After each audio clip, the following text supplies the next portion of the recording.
posts.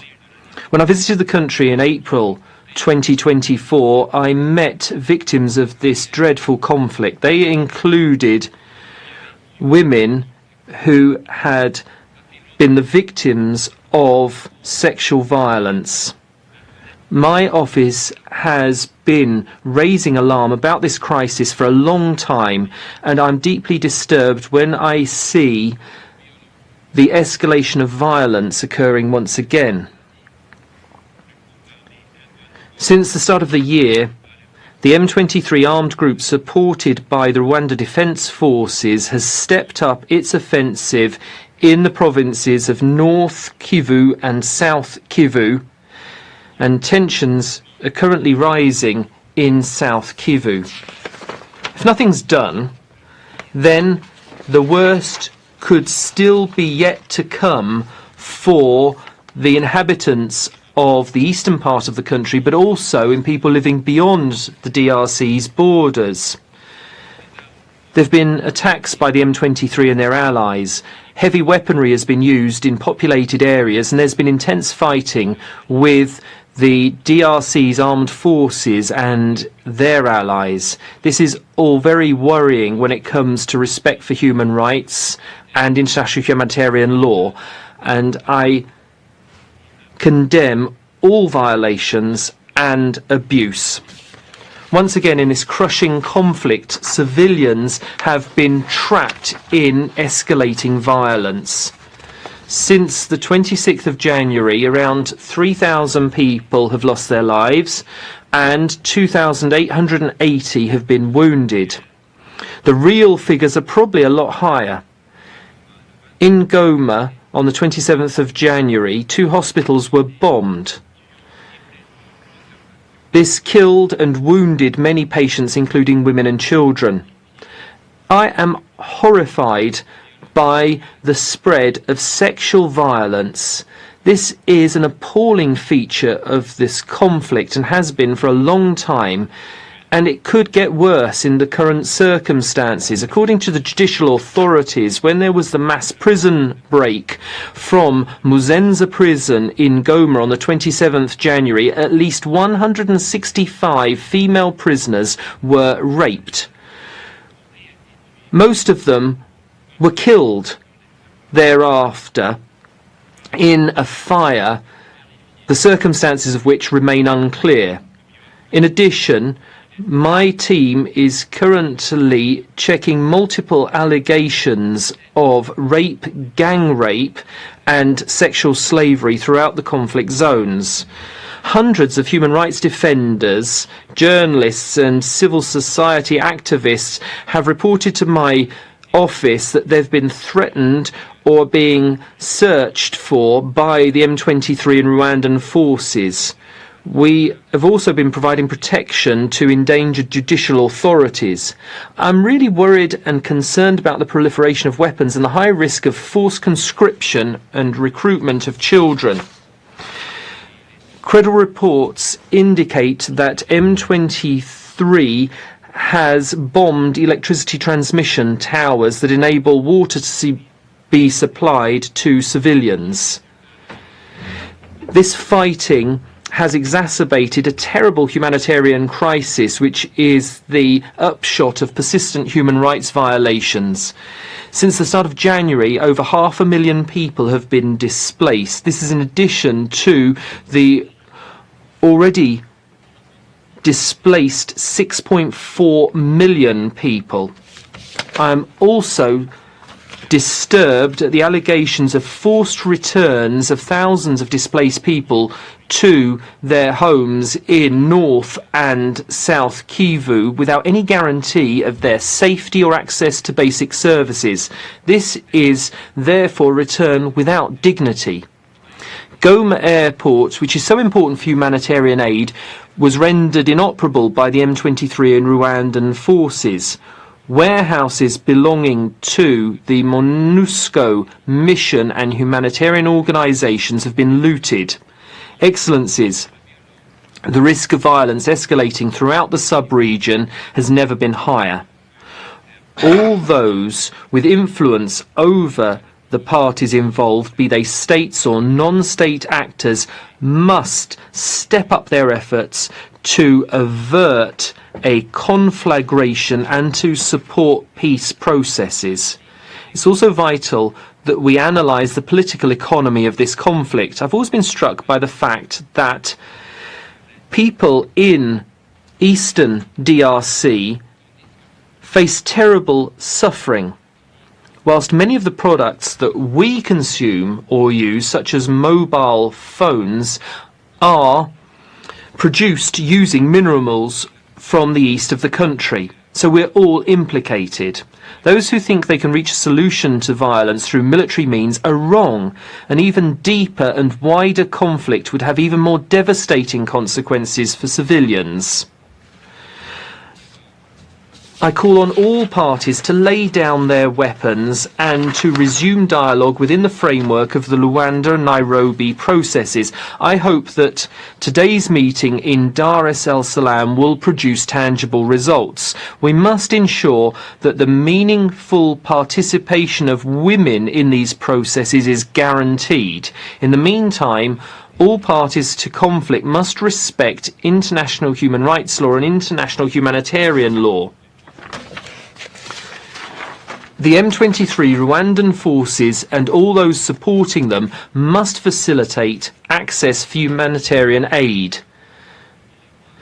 Air, land and lake routes must be reopened to establish humanitarian corridors and guarantee the safety of humanitarian actors.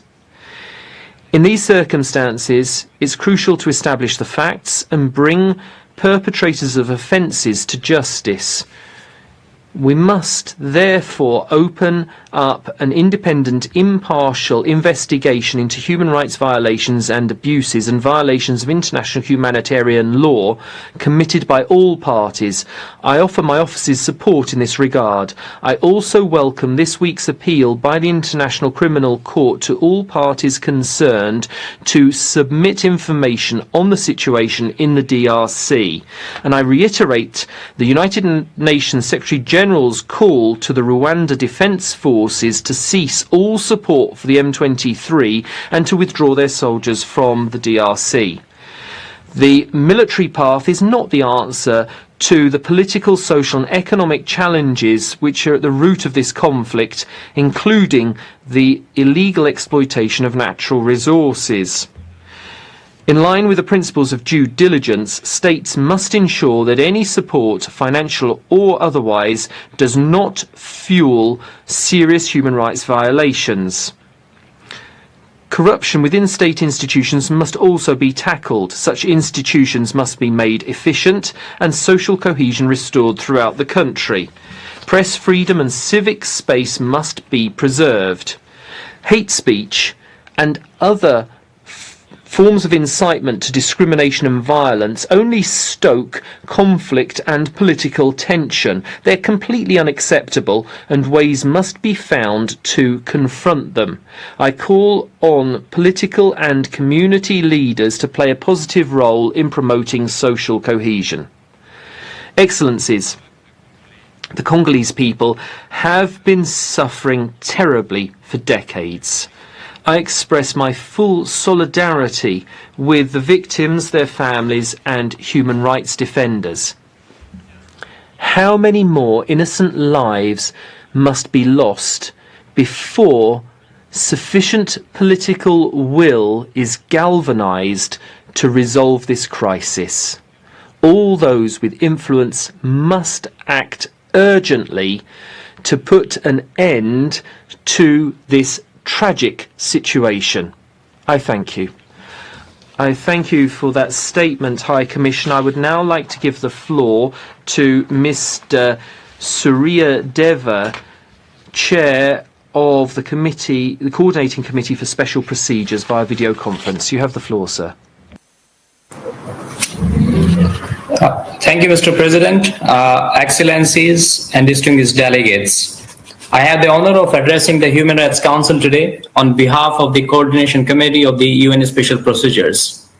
We welcome the decision to convene a special session on the human rights situation in the east of the Democratic Republic of the Congo. given the escalating crisis and the grave human rights violations affecting civilians, particularly North and South Kivu. As highlighted in the recent press release issued by several special procedure mandate holders yesterday, we have been closely monitoring the situation in the DRC. The intensification of hostilities, particularly North Kivu, following the renewed offensive by the Rwandan-backed M23 armed groups, has led to widespread violence, forced displacement, and serious violations of international human rights and humanitarian law. The scale of the violence has reached unprecedented levels. Reports indicate that entire communities have been uprooted, with families forced to flee their homes in search of safety. The humanitarian consequences are devastating, as those displaced often find themselves with no access to shelter, water, sanitation, food, medical care, or education. Women and children are particularly at risk, facing heightened exposure to gender-based violence and trafficking for purposes of sexual slavery.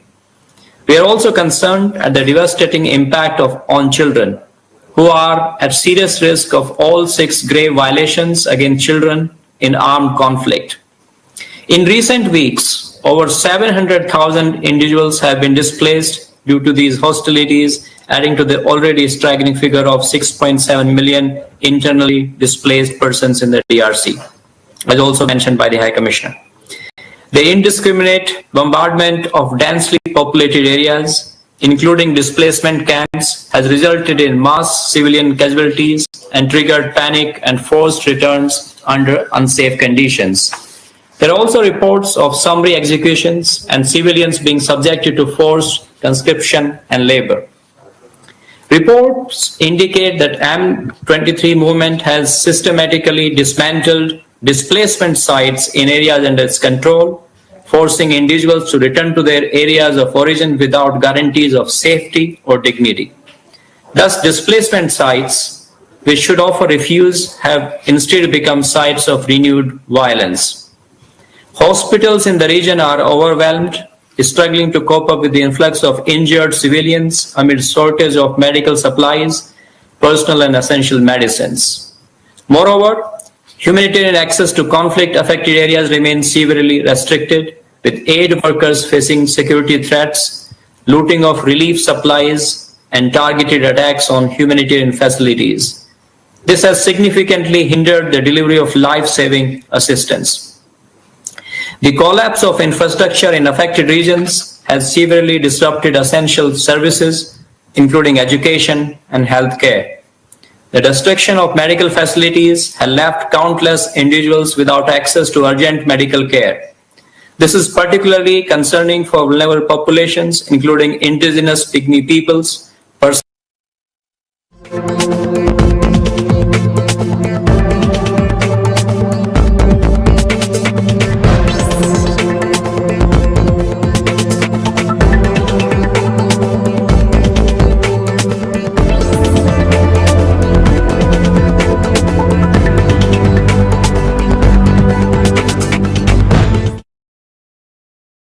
the protection of civilian infrastructure, and unimpeded access for humanitarian actors to deliver assistance to those in need.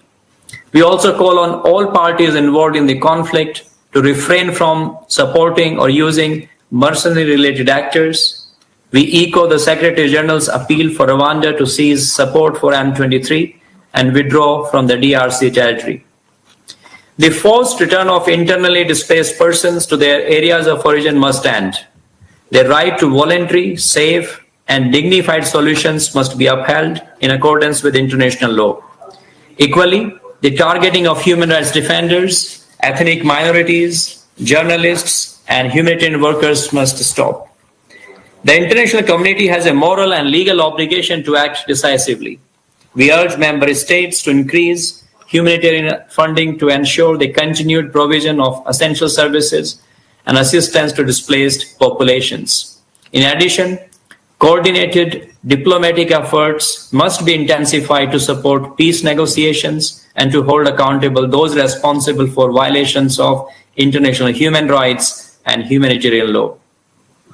We also call upon regional actors, the international community, and businesses to intensify efforts to achieve a peaceful resolution to the crisis and prevent further deterioration of the situation.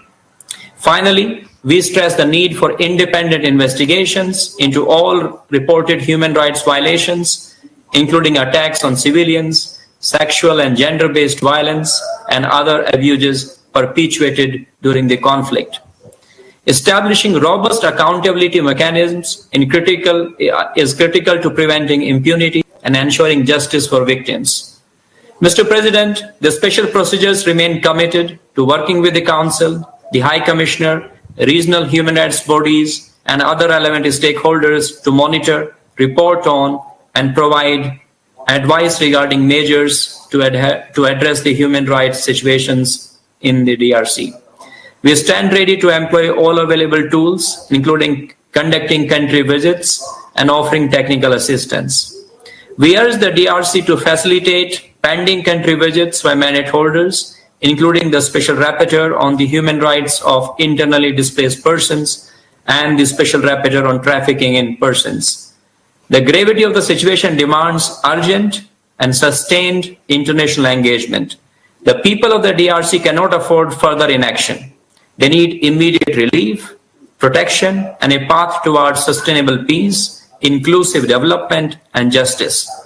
As reaffirmed by the Pact for the Future, sustainable development, peace and security, and human rights are interlinked and mutually reinforcing pillars of the United Nations. We cannot have one without the others. I thank you, Mr. President. Je vous remercie de votre déclaration. Excellence, nous attendons l'arrivée de Madame Bintou Keïta, représentante spéciale du secrétaire général des Nations Unies en République démocratique du Congo et chef de la mission de l'Organisation des Nations Unies pour la stabilisation en République démocratique du Congo. Elle vient d'atterrir à l'aéroport de Genève. Elle est en route. Je vais lui passer la parole dès son arrivée ici en salle.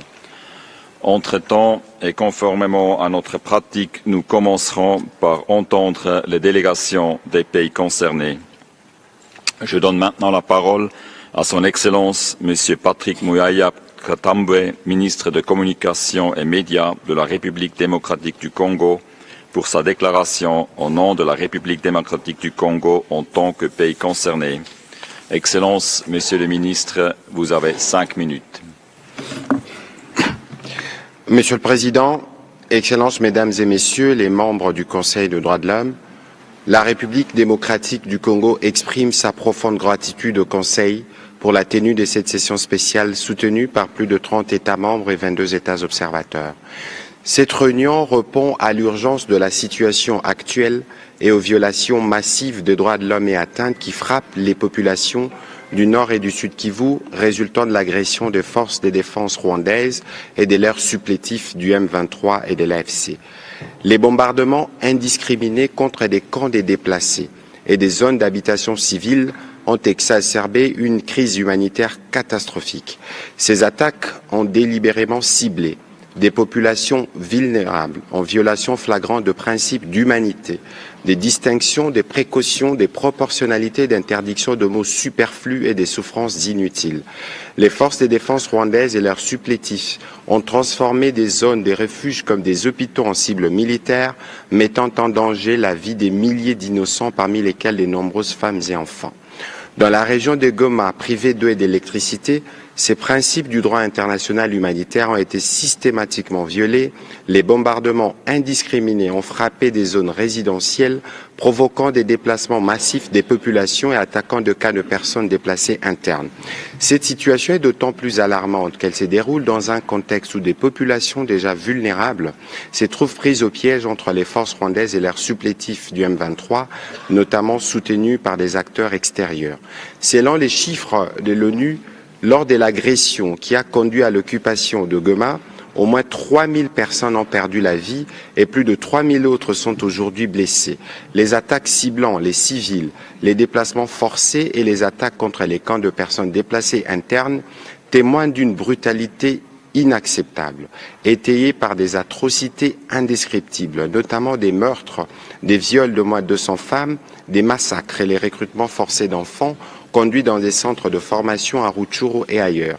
En soutenant activement ces groupes armés, le Rwanda porte une responsabilité directe dans ces violations, exposant ainsi les civils à des souffrances inimaginables.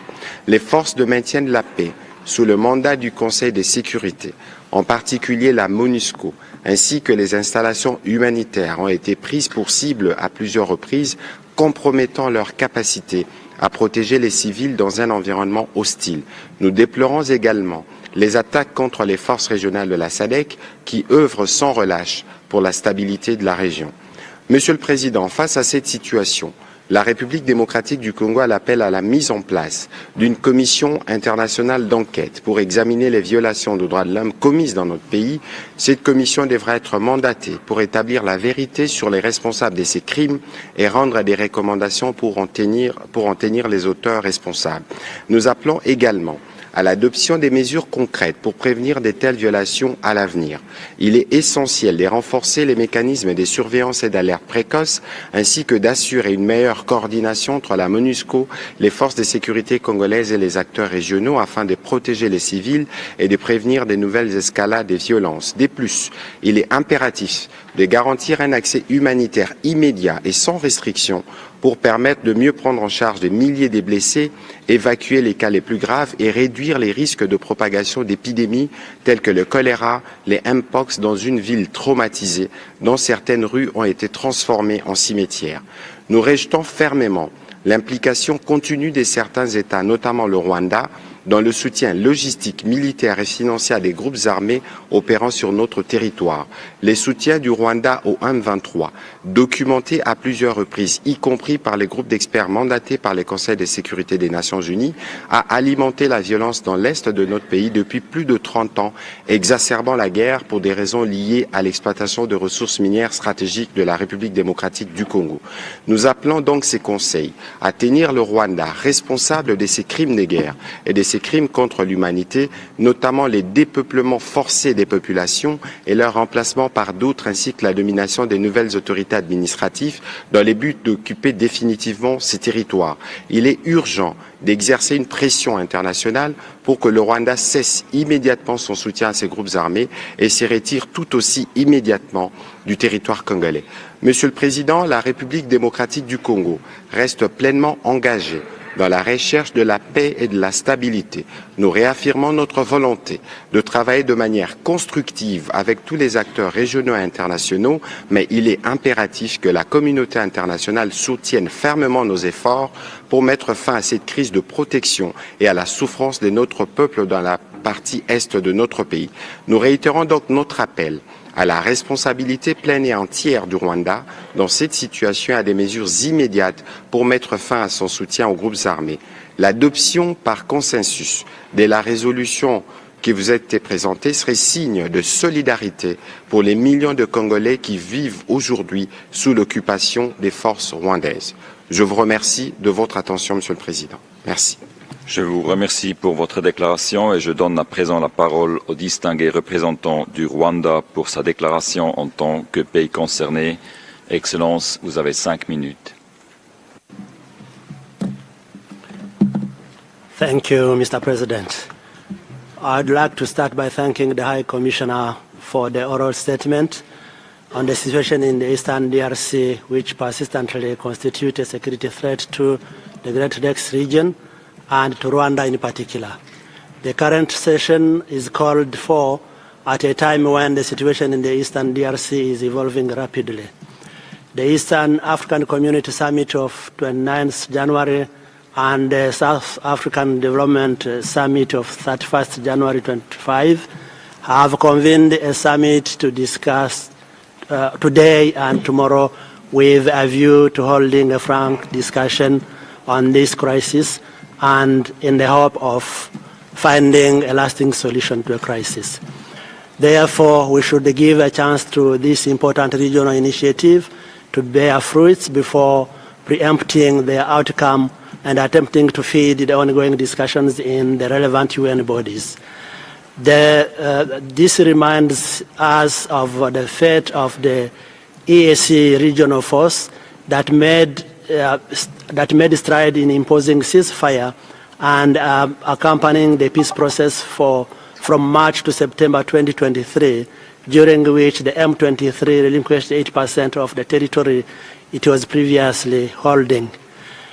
But before this process could be completed, the DRC unilaterally decided to expel the force, replacing it with the SAMI DRC with an offensive mandate in the pursuit of a military solution. Rwanda raised concerns about the substitution of the EAC force, a true peacekeeping force, with the SAMI DRC, an offensive force. SAMI DRC is now part of the Kinshasa-led military coalition, which includes the UN-sanctioned genocidal militia FDLR, Burundi forces, European mercenaries, Wazalendo with logistical and operational support by the UN. Those concerns are now proven right, as we unfortunately witnessed the result of imposing a military solution to a political problem. Mr. President, these root causes, we shall repeat time and again, are on the one hand, the preservation of the FDLR, a group that committed genocide in Rwanda in 1994, fled to the DRC, where they now pose an existential threat to our security, and continue spreading their genocidal ideology. On the other hand, the marginalization of Kinyarwanda-speaking Congolese community, particularly Tutsi, by the government of DRC. Everyone here in this session recalls the Congolese citizens were abominably massacred, lynched, banned, and cannibalized for looking Tutsi. Yet there was no urgent meeting or a special session on this issue. There was no condemnation of the DRC top leadership, who used hate speech for electoral purposes and justified the persecution of a portion of its own citizens. Furthermore, there was no special session of this council when in April 2024, the UN Special Advisor on the Prevention of Genocide, Ms. Alice Wairumu-Nderuti, warned about the risk factors for genocide, war crimes, and crimes against humanity in the Eastern DRC. Mr. President, we categorically oppose the DRC attempts to portraying Rwanda as being responsible for the instability in Eastern DRC. It is a well-known deflection tactic used to escape being accountable for the atrocities Kinshasa and its allied armed group are inflicting on their own citizens.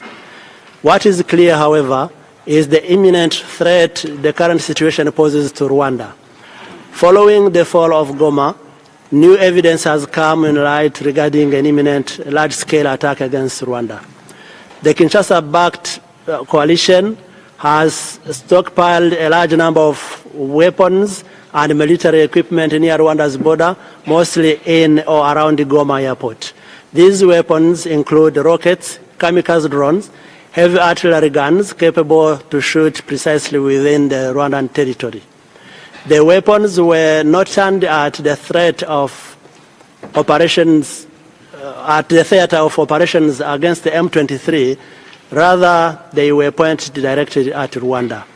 I would like to recall that on January 26, 2025, retreating DRC forces fired at Rwanda, causing tragic loss of 16 Rwandan lives and injury of 161 civilians.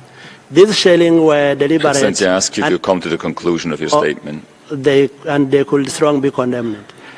Rwanda will not wait for the threat to materialize, and this is why our country maintains proportional, punctual, and dynamic measures to the border to prevent any spillover of this kind and respond appropriately. Thank you for your declaration.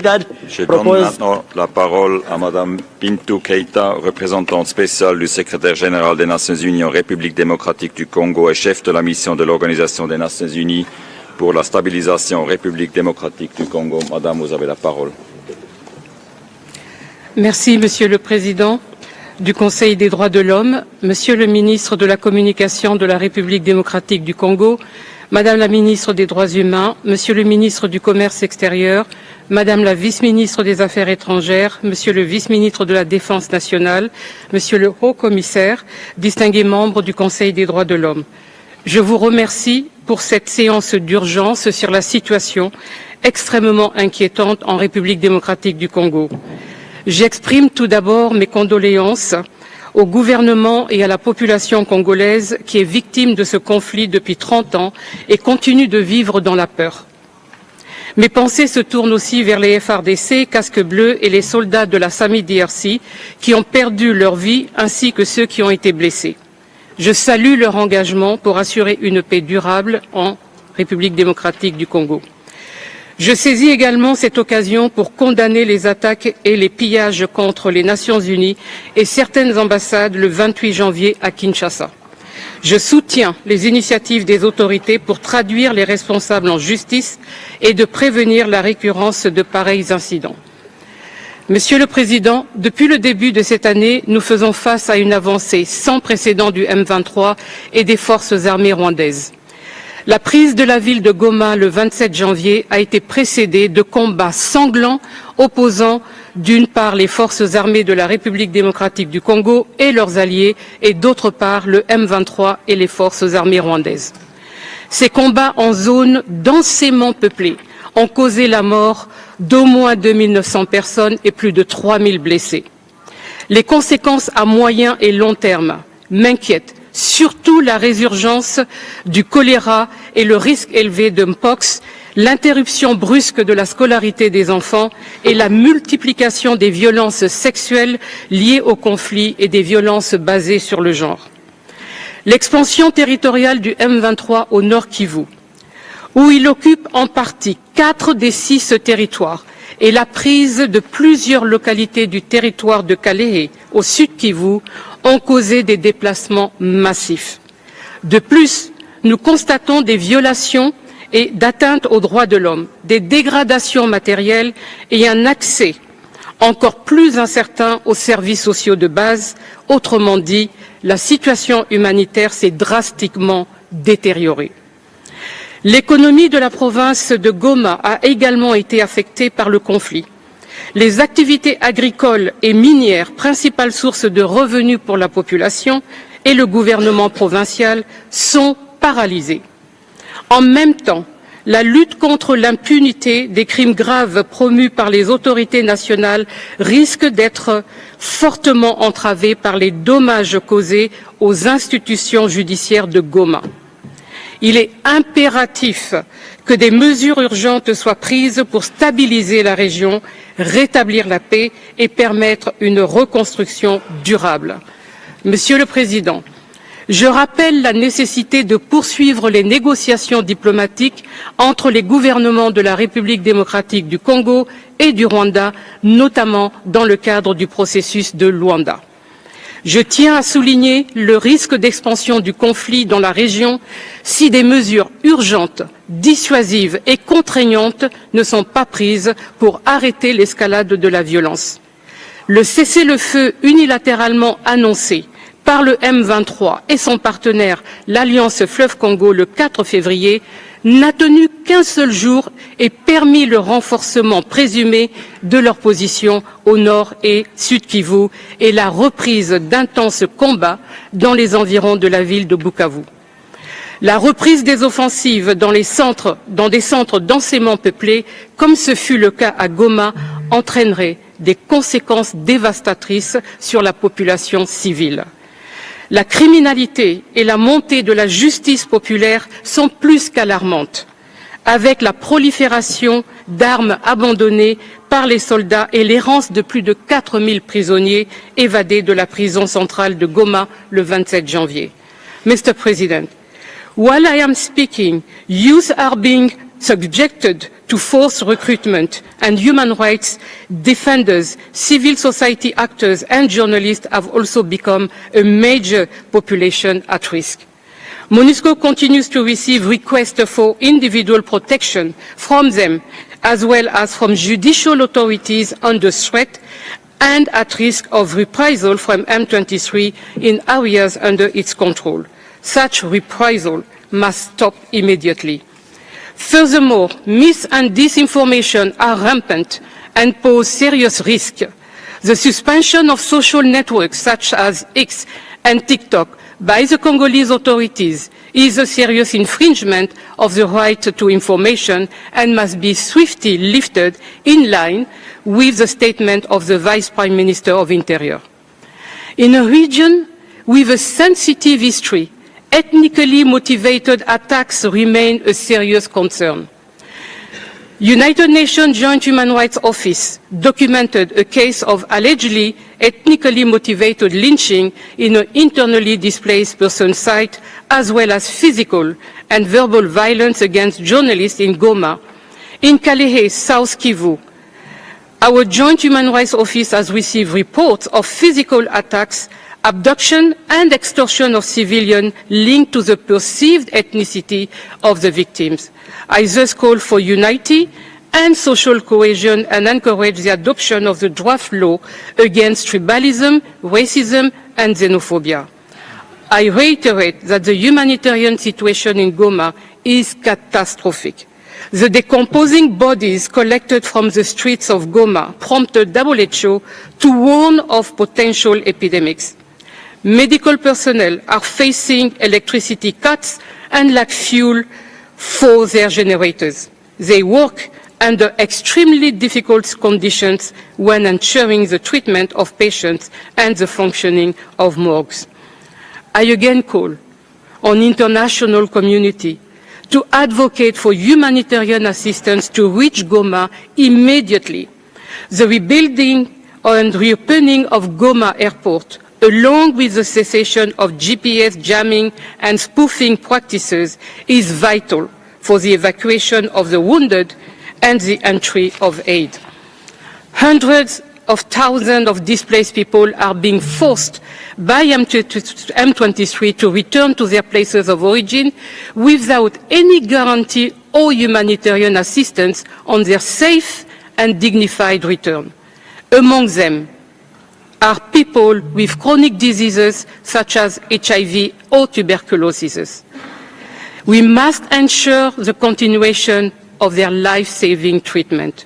Mr. President, I would like to end my statement by thanking this Council and the High Commissioner for OHCHR continuous engagement on the respect of human rights in the DRC. I also acknowledge the pivotal role of Congolese women are playing in advocating for peace and human rights in the DRC, often in the face of immense personal risk. I encourage women's youth and women's groups to coordinate their efforts and stand in solidarity. To support them and all peace actors in the DRC, I look forward to this session taking concrete steps to halt the long-lasting suffering of the Congolese population and pave the way for inclusive and sustainable development. Thank you for your attention. Je vous remercie pour votre déclaration et aussi pour vos efforts de faire le voyage, d'être présente avec nous ici dans ce Conseil aujourd'hui. Nous allons maintenant commencer avec la liste des orateurs. Permettez-moi de rappeler que le temps de parole est limité à 2 minutes 30 secondes pour les membres du Conseil et à 1 minute et 30 secondes pour les États observateurs et autres observateurs. Je prie chaque intervenant de bien vouloir respecter le temps de parole imparti. La liste des orateurs sera clôturée dans 15 minutes.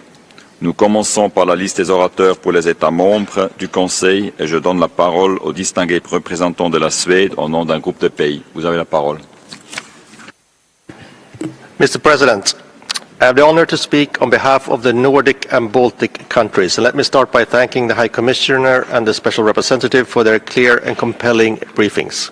Mr. President, we are deeply concerned about the escalating violence in eastern DRC. We urge the M23 to stop its advance and withdraw immediately. We reiterate that Rwanda must cease its support for the M23 and withdraw its armed forces. We strongly condemn Rwanda's military presence in the DRC as a clear violation of international law, the UN Charter, and the territorial integrity of the Democratic Republic of Congo. And we continue to urge the DRC to cease its cooperation with the FDLR. We are alarmed by reports of widespread violations and abuses of human rights and international humanitarian law by multiple actors, including sexual and gender-based violence, the recruitment and use of child soldiers, and extrajudicial executions. The offensive has deepened the already disastrous humanitarian crisis in eastern DRC. The risk of large numbers of IDPs being caught between the conflicting parties is deeply worrying. All sides must prioritize protection of civilians, ensure safe and unhindered humanitarian access, and fully respect their obligations under international law, including human rights law and international humanitarian law. Mr. President, we call for all perpetrators of atrocity crimes to be held accountable.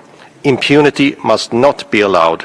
We commend the Office of the Prosecutor of the ICC's renewed investigative efforts in the DRC, with a priority focus given to any alleged Rome Statute crimes occurring in eastern DRC since January 2022. We fully support the work of the High Commissioner, as well as the team of international experts on the DRC, whose mandate was renewed at the 57th regular session of the Human Rights Council. In conclusion, Mr. President, we call for a quick resumption of political dialogue and negotiations in the Luanda process, and also reiterate our support to the Nairobi process. We support the need to investigate and document all human rights abuses and violations in Eastern Congo and identify those responsible. I thank you. Thank you. I give the floor to the distinguished representative of the European Union. Mr. President, High Commissioner, Albania, North Macedonia, Montenegro, Moldova, and Ukraine align themselves with this statement. For decades, the east of the Democratic Republic of Congo has witnessed instability, as well as human rights violations and abuses. The root causes and drivers are complex, multi-layered, and interlinked. Over the past few weeks, the situation has escalated and led to thousands of deaths and wounded and forced displacement of hundreds of thousands of Congolese civilians. Reports of grave violations and abuses of human rights, including summary executions, demand our immediate attention. In particular, the European Union is abhorred by reports of a dramatic increase in cases of conflict-related sexual and gender-based violence. Furthermore, the recently deadly attacks on peacekeepers whose aim is to protect the civilian population are utterly intolerable and may constitute grave violations of international law. The European Union condemns in the strongest terms the offensive of the M23 supported by the Rwandan armed forces in eastern DRC that led to the occupations of large parts of Congolese territory in North and South Kivu, including the city of Goma. The EU urges the M23 to stop its advance and withdraw immediately. The EU also strongly condemns Rwanda's military presence in the DRC as a clear violation of international law, the UN Charter, and the territorial integrity of the DRC. We call on the Rwandan government to respect the territorial integrity of the DRC by immediately withdrawing all troops from the territory of the DRC and end all forms of support for M23 and other non-state armed groups. The EU also continues to urge the DRC to cease cooperation with the FDLR and other armed groups and take a decisive stance against hate speech. We call upon all parties to re-engage in negotiations and be open for inclusive talks with all. We also call upon all parties to respect international law and to honor their commitments made under the Luanda and Nairobi process. Mr. President, this Council cannot stand idle when international human rights law is being disregarded once again in Eastern DRC. All accusations of violations and abuses need to be thoroughly investigated, victims recognized and supported, and all perpetrators need to be held accountable for all their crimes. We therefore support the resolution put forward by the DRC requesting the establishment of an independent fact-finding mission to investigate and document all violations and abuses of human rights in Eastern DRC and identify all those responsible. Merci. Je donne la parole au distingué représentant du Maroc. Merci, Monsieur le Président, Monsieur le Haut-Commissaire. Ma délégation souhaite la bienvenue à la délégation du pays ami et frère de la RDC et partage la situation, les inquiétudes concernant la situation humanitaire alarmante que connaît leur pays. Face à cette crise humanitaire, le respect de l'intégrité territoriale, de la souveraineté, de la non-ingérence dans les affaires intérieures sont des prérequis essentiels. Et il s'agit aussi, à travers la session que nous tenons aujourd'hui, d'agir pour assurer le respect de ces principes fondamentaux. Le Maroc salue les résolutions pertinentes du Conseil de sécurité concernant la RDC, ainsi que le rôle hautement louable des casques bleus dans ce pays, dont le contingent marocain est une composante centrale pour les efforts menés dans l'objectif de promouvoir la stabilité de ce pays frère et la sécurité de son peuple. Le rôle des casques bleus demeure essentiel en dépit des situations de crise qui se développent comme on le constate aujourd'hui. Ma délégation souhaite aussi relever le rôle du haut-commissaire et de ses équipes sur le terrain, tendant à cerner les violations massives qui se produisent et à établir les évidences importantes pour le Conseil, y compris aujourd'hui. Cette session extraordinaire du Conseil des droits de l'homme qui se tient, rappelons-le, à la demande du pays concerné est le cadre le plus approprié pour discuter des violations des droits de l'homme relevées par le Haut-Commissariat dans l'Est du pays et qui a dénombré, comme cela a été déjà dit très en détail ce matin, des actes de violence de toute forme à l'encontre des civils et à leur tête les femmes et les enfants. Au vu de l'état critique de la situation des droits de l'homme en RDC, aussi comme conséquence du conflit qui s'y déroule, l'efficacité de toute action du Conseil par conséquent, implique son unité et nous espérons qu'il sera uni aujourd'hui pour aller de l'avant, faire face à cette crise et permettre à tous ceux qui sont concernés d'agir. Ma délégation a également été ferme dans ses positions quant au rôle déstabilisateur des groupes armés qu'il convient de condamner de la manière la plus forte si réelle est notre volonté de parvenir à une paix en RDC. Nous espérons aussi que cette session extraordinaire puisse nous aider, avec les efforts diplomatiques en cours qui ont été également cités ce matin, à parvenir à ce but après une crise en cours depuis 30 ans qui interpelle plus que jamais et de toute urgence l'attention de la communauté internationale et aussi en particulier du Conseil des droits de l'homme. Je vous remercie, Monsieur le Président. Merci. I give the floor to the distinguished representative of Kenya. Thank you, Mr. President. We stand at the critical juncture in the east of our continent. The ongoing crisis in DRC poses an existential threat to the peace and security of an already fragile region, demanding our immediate attention. The humanitarian situation in the DRC has reached catastrophic proportions, creating a spillover effect within the region. Reports of widespread human rights abuses, including gender-based violence and severe protectionist incidents, are deeply alarming. We call for the immediate restoration of essential services, including internet services, to alleviate the sufferings of the Goma's population. As the current chair of EAC and a long-standing advocate for peace in the region, Kenya is deeply invested in fostering dialogue and cooperation amongst our members. Guided by the mantra, African Solutions for African Challenges, we welcome the ongoing peace efforts, including the Nairobi and the Rwanda processes. The upcoming joint EAC and SADC summit presents a critical opportunity for dialogue, and we believe any action taken by this Council should complement these efforts. It is imperative that our deliberations and outcomes today do not inadvertently undermine the forthcoming summit, but rather contribute towards the broader regional framework for peace and stability in the DRC. To this end, we urge all stakeholders to reject divisive rhetorics and join call for immediate cessation of hostilities and return to a negotiating table.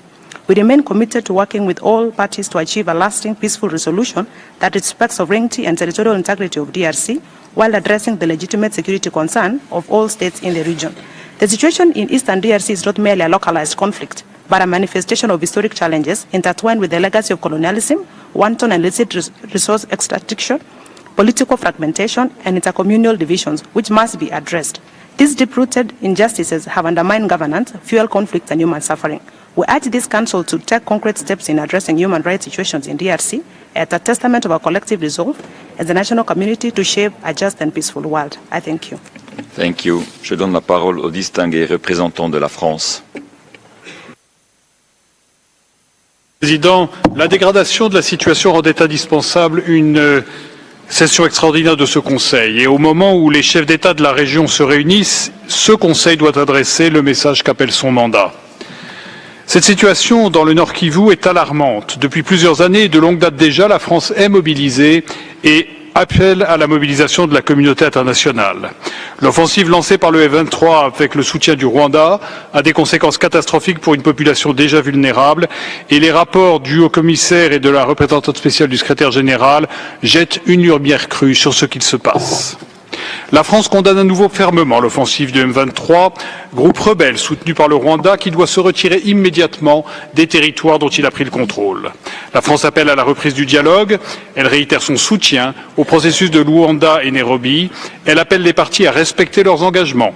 Retrait des troupes rwandaises du territoire congolais et mise en œuvre du plan de démantèlement des forces démocratiques de libération du Rwanda, FDLR, du M23 et des autres groupes armés. La priorité doit aller à la cessation des hostilités, au retour à la table de négociation, à la protection des civils et au respect des droits de l'homme. Tous les efforts doivent être entrepris pour mettre fin à la catastrophe humanitaire. La France renouvelle son soutien aux Nations Unies et à l'ensemble de la communauté humanitaire en République démocratique du Congo. Un accès humanitaire complet, sûr et sans entrave doit être garanti. Tous les moyens doivent être donnés aux acteurs humanitaires pour porter secours en sécurité aux populations civiles. Les violences commises contre les civils doivent cesser. Le viol collectif de femmes à la prison de Goma le 27 janvier, s'il devait être confirmé, est susceptible de constituer un crime de guerre, tout comme la mort de 3 casques bleus de la MONUSCO qui doit pouvoir exercer sa mission de protection des civils. Ces crimes ne sauraient rester impunis. La documentation des violations doit être assurée. La France remercie l'équipe d'experts pour ses travaux. Elle appelle à l'adoption par consensus d'une résolution permettant de soutenir son mandat et l'établissement en urgence d'une mission indépendante d'établissement des faits sur les graves violations et atteintes aux droits de l'homme et au droit international humanitaire dans les provinces du Nord et du Sud Kivu et dans l'Est de la République démocratique du Congo. La France profite de la présence du ministre de la Communication de la RDC pour réitérer son soutien, l'assurer de sa solidarité avec le peuple congolais et réaffirmer le nécessaire respect de la souveraineté et de l'intégrité territoriale de son pays. Je vous remercie. Merci. I give the floor to the distinguished representative of North Macedonia. Mr. President, High Commissioner, North Macedonia expresses deep concern over the dire and deteriorating human rights situation in the eastern part of the DRC, particularly in North and South Kivu. The recent escalation of hostilities has resulted in severe human rights violations, including attacks on civilians, widespread conflict-related sexual and gender-based violence, and forced displacement. We strongly condemn all actions of the armed groups responsible for these atrocities and any parties complicit in perpetuating this violence. The deliberate targeting of vulnerable groups, women, children, and internally displaced persons flagrantly violates international human rights and humanitarian law. The humanitarian impact of this crisis is grave and demands urgent actions. Therefore, we urge all parties to immediately cease hostilities, protect civilians, and uphold human rights obligations. Attacks on peacekeeping personnel and diplomatic community are inexcusable. We call for thorough investigations to ensure accountability for committed human rights abuses. Furthermore, the international community must strengthen its support for peacekeeping operations and humanitarian assistance. A sustainable solution demands coordinated efforts, including dialogue, reconciliation, and development initiatives that foster stability and social cohesion. North Macedonia stands in solidarity with the Congolese people and reaffirms its unwavering commitment to human rights, peace, and security in the region. We fully support the urgent establishment of an independent fact-finding mission to investigate serious human rights violations and breaches of international humanitarian law committed in North and South Kivu in the eastern part of the DRC. I thank you, Mr. President. Thank you. I give the floor to the distinguished representative of Spain. Gracias, señor presidente. España se une a la declaración de la Unión Europea y acoge favorablemente la celebración de esta sesión especial que hemos apoyado en razón de la gravedad de la situación. Mi país condena con la mayor firmeza la reciente ofensiva en el este de la República Democrática del Congo del grupo rebelde M23, apoyado por Ruanda, en flagrante violación del derecho internacional. Ha agravado una crisis humanitaria y ha incrementado el riesgo de una guerra regional a gran escala. España expresa su condena de las graves violaciones y abusos de derechos humanos perpetradas en esta escalada de violencia, en particular las ejecuciones sumarias, el reclutamiento forzoso de niños, la violencia sexual y de género y el desplazamiento forzado de cientos de miles de civiles que ha sido descrito en el informe del Alto Comisionado y la representante especial del Secretario General. Exhortamos a todos los implicados en el conflicto a que respeten los derechos humanos y el derecho internacional humanitario, garantizando a la población civil el pleno acceso a la ayuda humanitaria, ya que se reanuden las negociaciones en el marco de los procesos de Luanda y Nairobi. Asimismo, instamos a Ruanda a respetar la soberanía e integridad territorial de la República Democrática del Congo, a dejar de brindar cualquier apoyo al M23 y a retirarse del territorio de la República Democrática del Congo.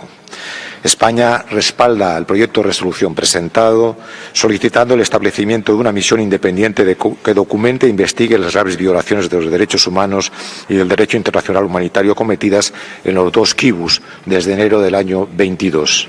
Esta decisión profundizará y reforzará la cooperación ya existente con la Oficina del Alto Comisionado. Nuestra responsabilidad como miembros del Consejo es tomar todas las medidas para evitar que esta situación gravísima siga deteriorándose. Apoyamos, por tanto, la labor de la Corte Penal Internacional, cosa que me parece singularmente importante en un día como hoy. Garantizar la rendición de cuentas de los autores de estas graves violaciones es clave para asegurar justicia y reparación a la población, que vive exhausta tras décadas de conflicto. Hoy este Consejo envía un mensaje claro para reafirmar un orden internacional basado en reglas y en el respeto de los derechos humanos. Muchas gracias.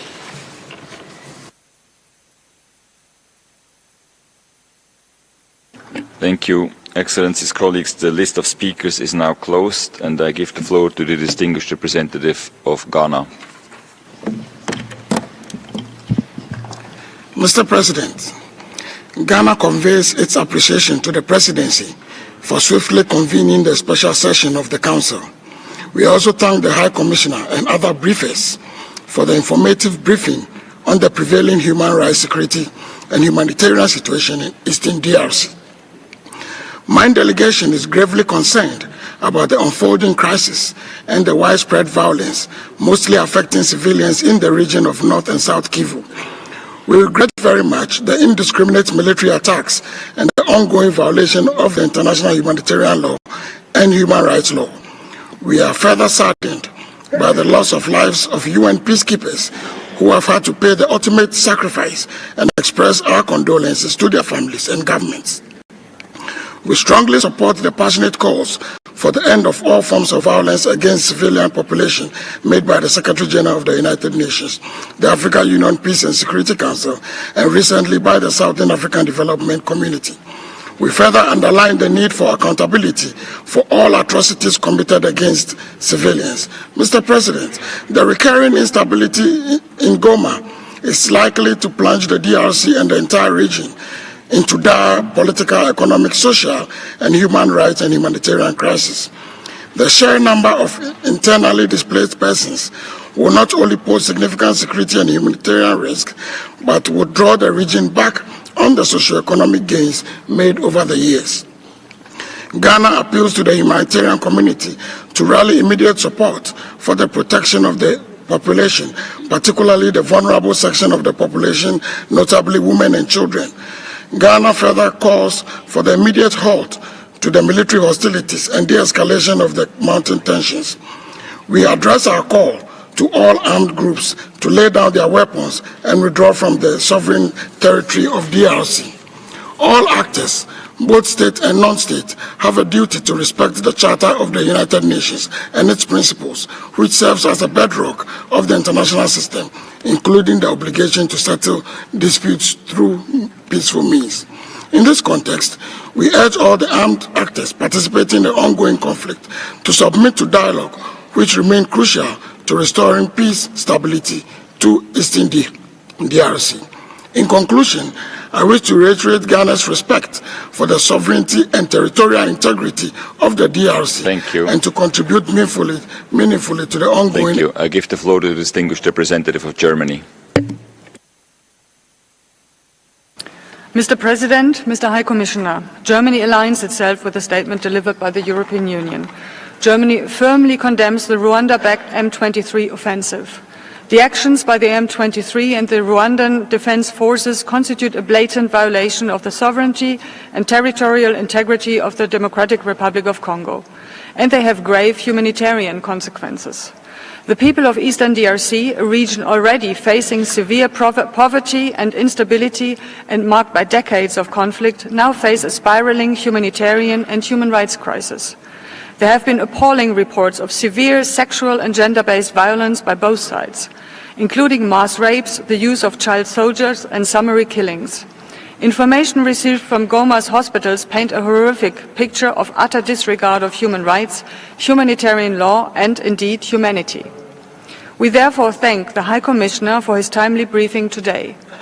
We echo his call for an end to the violence and for all parties to uphold their obligations under international human rights law and international humanitarian law. This conflict and the severe sufferings of civilians have lasted far too long. They must end, not spread further. We urge all parties to fully commit to a peaceful and negotiated resolution of the conflict, an inclusive political process under African leadership, as already laid out in the Luanda and Nairobi processes. It is the only way forward. Rwanda must withdraw its troops and support for M23. The DRC also needs to take Rwandan security concerns seriously, counter hate speech, and neutralize anti-Rwandan militia. The affected civilians, women and children in particular, rely on the vital support of peacekeepers and humanitarian assistance.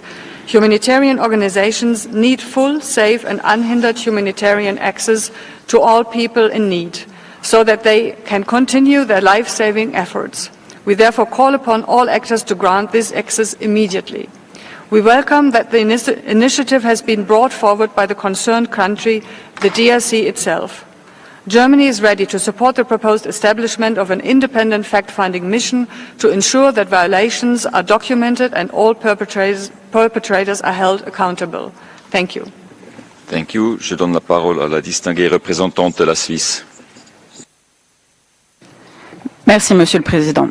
Monsieur le Président, la Suisse soutient la tenue de cette session extraordinaire et exprime sa profonde préoccupation face à l'aggravation de la situation sécuritaire, humanitaire et des droits de l'homme à l'est de la République démocratique du Congo. Nous condamnons fermement l'attaque menée à Goma par le M23 avec le soutien du Rwanda et la poursuite de son avancée dans le sud Kivu. La Suisse appelle au respect de la souveraineté et de l'intégrité territoriale de la République démocratique du Congo. Les violences ont atteint un niveau alarmant, causant de graves souffrances aux populations civiles. Toutes les violations et abus des droits de l'homme et les violations du droit international humanitaire, en particulier les attaques contre les civils et les biens civils, ainsi que les violences sexuelles et basées sur le genre liées au conflit, sont inacceptables et ne doivent pas rester impunies. Goma fait face à une urgence humanitaire. Le pillage des commerces, des entrepôts et des organisations humanitaires par les différentes parties au conflit rend l'accès à l'aide humanitaire toujours plus critique. La Suisse plaide pour un accès humanitaire rapide et sans entrave à toutes les populations dans le besoin, comprenant une réouverture de l'aéroport de Goma pour des vols humanitaires. Il est urgent que toutes les parties conviennent d'un cessez-le-feu, que l'accès à l'aide humanitaire soit facilité et que des mesures soient mises en place pour garantir la sécurité des personnes déplacées et leur accès aux services essentiels, tels que l'exige le droit international. La Suisse appelle toutes les parties à respecter strictement le droit international humanitaire et notamment à assurer la protection des civils et à une désescalade immédiate. Elle demande au Rwanda de cesser tout soutien au M23 et de retirer ses soldats du territoire congolais. De plus, la République démocratique du Congo doit opérationnaliser le plan pour la neutralisation des forces démocratiques de libération du Rwanda. Mon pays condamne également les exactions commises par les forces démocratiques alliées qui continuent d'agir en toute impunité. Finalement, la Suisse affirme son soutien aux efforts de médiation de la communauté régionale, en particulier le processus de Luanda. Nous demandons à la République démocratique du Congo et au Rwanda de reprendre les négociations et encourageons les initiatives pour la lutte contre l'impunité. La justice et la reddition des comptes pour les violations du droit international humanitaire et les violations et abus des droits humains doivent être une priorité. Je vous remercie. Merci. Je donne la parole au distingué représentant de l'Albanie. Merci, Monsieur le Président. The situation, Albania aligns itself with the EU statement. The situation in Democratic Republic of Congo is of serious concern. We are particularly alarmed by the recent surge in violence in the eastern region of the country, where clashes between government forces and M23 armed group has resulted in significant loss of lives, displacements of civilians, and widespread suffering. Albania strongly condemns persistent human rights violations and abuses, including sexual violence, summary execution, enforced disappearance, and targeted attack on human rights defenders, journalists, and other civil society actors. We express our profound alarm about the increasing danger to women and girls for violence, including rape, and the recruitment of children by armed groups. We urge M23 to stop its advance and echo the Secretary General appeal to Rwanda to cease support of M23 and withdraw from DRC territory. Albania called for robust accountability measures to be implemented. We will support the establishment of an independent fact-finding mission to investigate human rights violations and international human rights violations in North and South Kivu province. It's imperative that those responsible for human rights violations and atrocities are brought to justice. We commend the efforts of United Nations and other humanitarian organizations working tirelessly on the ground to deliver aid and to protect vulnerable population. Albania reaffirms its support for MONUSCO and condemns any attack against UN mandate force. We believe that there is no military solution to the crisis and emphasize the need for an inclusive political dialogue between DRC, Rwanda, and other regional and international actors to address the root causes of the conflict. I thank you. Thank you. I give the floor to the distinguished representative of Cyprus. Mr. President, High Commissioner, Cyprus aligns itself with the statement of the EU. We add our voice to express our deep concern about the continued and intensifying escalation of the crisis in eastern DRC. We condemn the reported widespread violations of human rights, including summary executions, sexual and gender-based violence, the recruitment of child soldiers, but also the increasing number of internally displaced persons. At the same time, we're extremely worried by the interruption in humanitarian assistance, as well as shortages of food, water and medical supplies, all of which have had a negative impact on civilians. All sides have an obligation to prioritize the protection of civilians and their safe and unhindered access to humanitarian aid. The ongoing instability risks unleashing the possibility of greater regional war, evoking the catastrophic conflicts of the 1990s. Moreover, it undermines African-led efforts to reach a peaceful resolution to the conflict. The continued advances of the M23, backed by Rwanda, constitutes a violation of the agreed ceasefire and a violation of international law. We reaffirm our commitment to the sovereignty, independence and territorial integrity of the DRC and all states in the region. We express our unwavering support for MONUSCO and condemn attacks against UN-mandated forces. We support the resumption of negotiations within the Luanda process and urge all sides to reach a sustainable, peaceful and political solution to the crisis. I thank you. Thank you. Je donne la parole à la distinguée représentante de la Belgique. Monsieur le Président, la Belgique accueille positivement l'initiative prise par la République démocratique du Congo d'appeler à une session extraordinaire de ce Conseil. Face à l'escalade du conflit à l'est de la RDC, ce Conseil, dont le rôle est de veiller à la prévention et au rapportage indépendant des violations des droits humains, ne peut rester silencieux. Ceci est d'autant plus vrai lorsque le pays concerné par ces violations en est lui-même demandeur. La Belgique soutient donc la demande des autorités congolaises visant à établir une mission indépendante d'établissement des faits pour les incidents survenus à l'est du pays depuis janvier 2022. Toute la lumière doit être faite, et sans tarder, sur ces violations et atteintes, et les auteurs doivent être tenus responsables. À de nombreuses reprises, la Belgique a fait part de son inquiétude et a condamné les nombreuses violations et atteintes aux droits humains en RDC, et en particulier celles perpétrées à l'égard des femmes et des enfants. Une fois de plus, mon pays est alarmé par les rapports faisant état de massacres, de violences sexuelles exacerbées liées au conflit, d'exécutions sommaires, d'attaques sur les infrastructures civiles et d'une situation humanitaire désastreuse où le nombre de déplacés et de redéplacés explose. Celles-ci viennent s'ajouter à une déjà longue liste de violations et atteintes sur tout le territoire. La Belgique appelle dès lors toutes les parties au conflit à mettre fin immédiatement aux violations du droit international humanitaire et des droits humains et à s'inscrire à nouveau dans les négociations de paix. Nous condamnons l'offensive du M23 soutenue par le Rwanda et demandons au gouvernement rwandais de retirer toutes ses troupes du territoire de la RDC et de mettre fin à toute forme de soutien au M23. Enfin, au-delà de l'établissement d'une mission indépendante d'établissement des faits, la Belgique souligne l'importance de veiller au déploiement sans délai de ressources financières et humaines pour assurer son bon fonctionnement. Nous invitons également l'équipe d'experts internationaux déjà mandatés par ce Conseil à se coordonner avec cette mission indépendante. Je terminerai en rappelant l'importance de la lutte contre l'impunité, tant pour les victimes que pour la stabilité du pays et de la région des Grands Lacs. Nous appelons toutes les parties à s'engager sérieusement et constructivement dans ces efforts. Je vous remercie. Merci. Je donne la parole au distingué représentant du Costa Rica. Muchas gracias, señor presidente. Costa Rica agradece a la República Democrática del Congo porque en un contexto global de ataques al multilateralismo y al sistema de derechos humanos, este país, envuelto en una grave situación dentro de su territorio, nos impulsa a usar los mecanismos que la comunidad internacional han creado para actuar con eficacia, como este Consejo lo ha hecho en el pasado. En el este de la República Democrática del Congo se atraviesa una crisis humanitaria y de derechos humanos de extrema gravedad, impulsada por la violencia del grupo rebelde M23 y su confrontación con las fuerzas gubernamentales y otros actores armados. Esta situación, señor presidente, ha resultado en desplazamientos masivos, asesinatos, violencia sexual y basada en género, sistemática y destrucción de infraestructuras esenciales, incluyendo hospitales y viviendas. Informes recientes confirman atrocidades como la quema viva de 163 mujeres en Goma y ataques deliberados contra mujeres defensoras de derechos humanos y hospitales maternos. Esto es inaudito e inaceptable.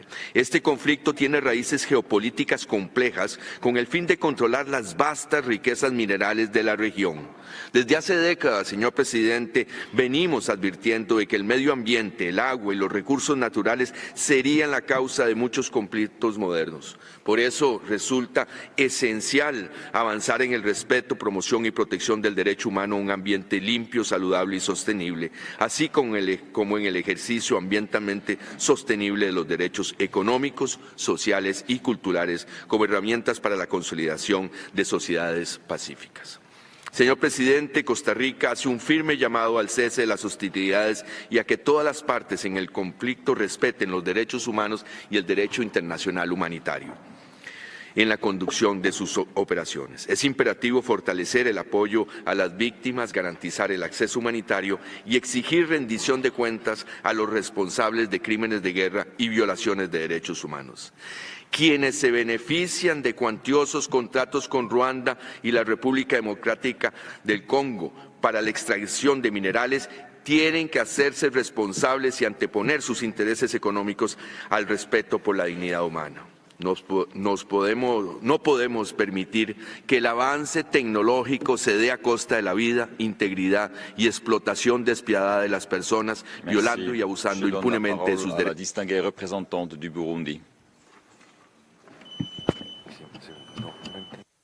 Monsieur le Président, le Burundi se réjouit de la convocation de cette session extraordinaire sur la situation des droits de l'homme dans l'Est de la République démocratique du Congo et se félicite d'être parmi les 27 pays membres qui en ont pris l'initiative selon les textes régissant ce Conseil. En effet, la ville de Goma est le théâtre d'un désastre humanitaire sans précédent, la perte en vies humaines qui se compte en milliers, dont les femmes et les enfants, un nombre estimé à plus d'1 million de déplacés et réfugiés, conséquence tragique de l'incursion du groupe armé M23 avec l'appui logistique et militaire du Rwanda, au détriment des principes intrinsèques des relations internationales établis par la Charte des Nations Unies.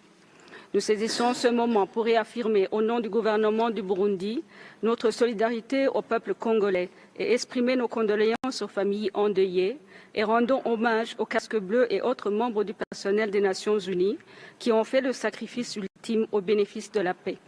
aux délégations de l'Uruguay, Malawi et Afrique du Sud, recevez notre compassion. Depuis 3 décennies, qui ne sait pas ce qui se passe dans l'Est de la République démocratique du Congo? Certains d'entre nous n'ont-ils pas fait le choix de détourner le regard de la souffrance que vit la population congolaise sur fond de sombres intérêts étrangers, de positionnement géopolitique, de pillage et exploitation illicite des ressources naturelles convoitées? Depuis plus de 10 ans, le Burundi interpelle ce Conseil sur la réalité du soutien du Rwanda aux groupes terroristes armés qui sévissent et tuent nos populations.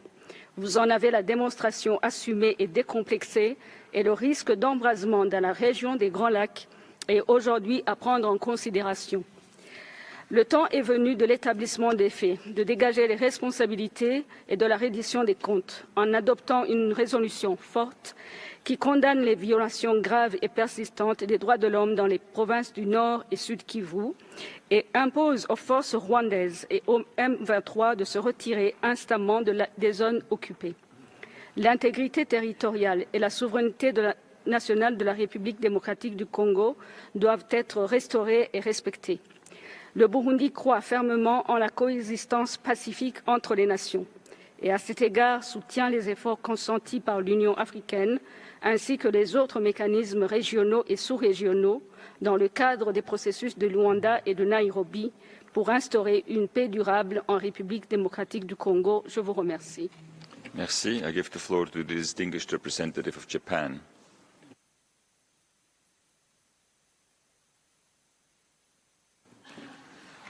Thank you, Mr. President. We thank the President for convening this special session. Japan expresses its deep concern about the deteriorating human rights and humanitarian situation in the Eastern Democratic Republic of the Congo, particularly around Goma in North Kivu Province and Minova in South Kivu Province. A recent offensive in the region has resulted in the displacement of hundreds of thousands of people and numerous casualties among the civilian population and has severely affected vulnerable people, including women and children.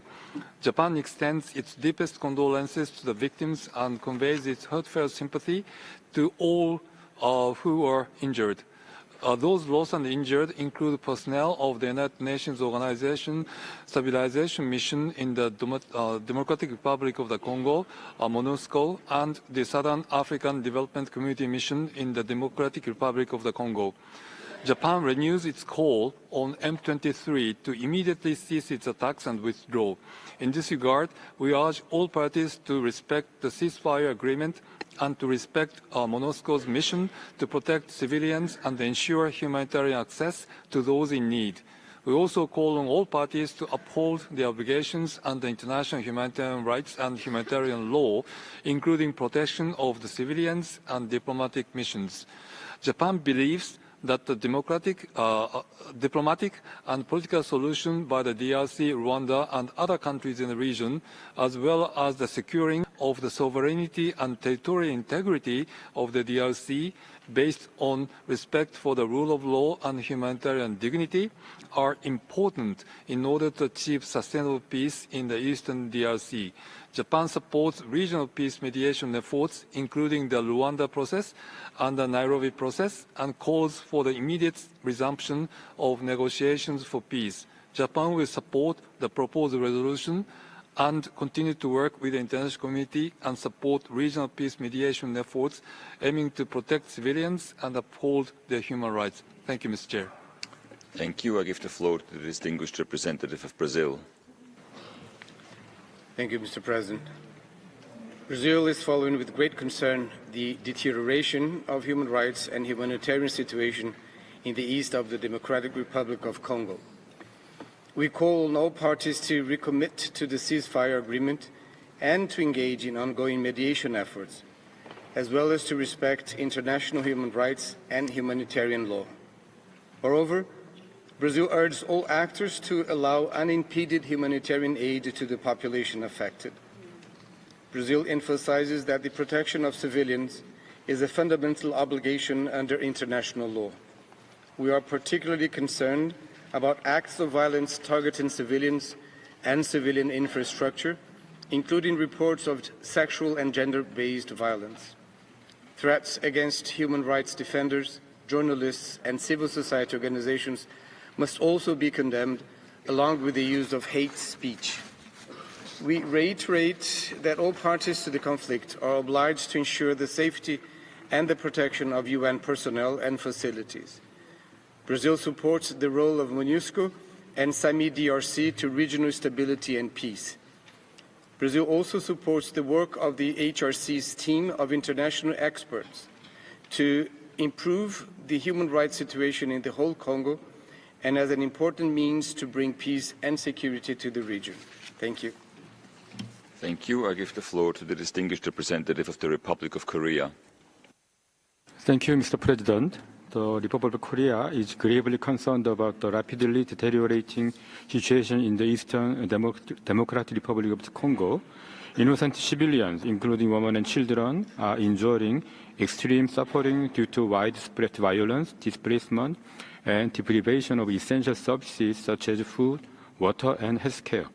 We condemn persistent violations of international human rights and international humanitarian laws, including sexual and gender-based violence, summary executions, and forced recruitment of child soldiers. Reports of explosive weapons used in populated areas and attacks on internally displaced person sites are particularly alarming. In this regard, we urge all parties to end violence and uphold their obligations under international law. In particular, we call on M23 to immediately cease its territorial expansion and reverse its military offensive without delay. Even at this very important very moment, civilians continue to flee in search of refuge with no safe alternatives. The ongoing hostilities must stop to prevent further human suffering. It is crucial that the Human Rights Council provides necessary support for thorough investigations into grave human rights violations and abuses with a view to bringing the perpetrators to justice and ensuring the comprehensive accountability. Furthermore, both the DRC and Rwanda must heed the international community's call for a return to meaningful negotiations and fully honor their obligations under the Rwanda process. A sustained and inclusive dialogue is crucial to achieving a long-term and peaceful resolution to the crisis. As a committed member of the Human Rights Council, the Republic of Korea will continue to work with the international community to ensure that human rights remain at the center of our collective response to this crisis. I thank you. Thank you. I give the floor to the distinguished representative of China. 主席先生，中方高度关注刚果金东部地区的安全形势，对近日该地区紧张态势的急剧升级表示震惊和关切。我们强烈谴责针对平民和联合国维和人员的袭击，对有关局势引发的人权和人道危机深感忧虑。中方重申坚定支持包括刚果金在内的各国主权和领土完整，支持相关国家政府维护国家安全的努力。我们认为，外交谈判是解决刚东问题的唯一出路。我们呼吁冲突各方切实遵守国际法，保护基本人权，尽快停火止战，重新回到外交对话的轨道，通过对话谈判解决存在的关切。中方倡导以非洲方式解决非洲问题，呼吁各方支持非洲有关地区组织和国家的斡旋努力。主席先生，联合国各组织机构之间有明确的分工，只有各司其职，才能形成合力。在联合国安理会已经介入，但还没有做出决定的情况下，我们认为人权理事会应当慎重行事。人权理事会这次因刚果金的要求举行这次特别会议，有关讨论和行动应当体现国际团结，为防止地区局势进一步恶化，帮助局势缓和降温，推动政治解决创造有利条件。谢谢主席先生。Thank you. I give the floor to the distinguished representative of Ethiopia.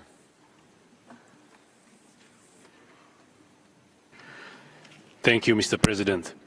Ethiopia maintains sisterly relations with the DRC and countries of the region and is concerned by current developments and underscores the urgent need to address the humanitarian crisis and restore peace in the DRC. Ethiopia reiterates the call by the Secretary General of the UN, the chairperson of the AU Commission, for an immediate cessation of hostilities and the protection of civilians. Ethiopia also supports the call by the African Union Peace and Security Council for the strict adherence to international humanitarian law and human rights law. We emphasize the need to protect civilians, internally displaced persons, medical sites, and peacekeepers.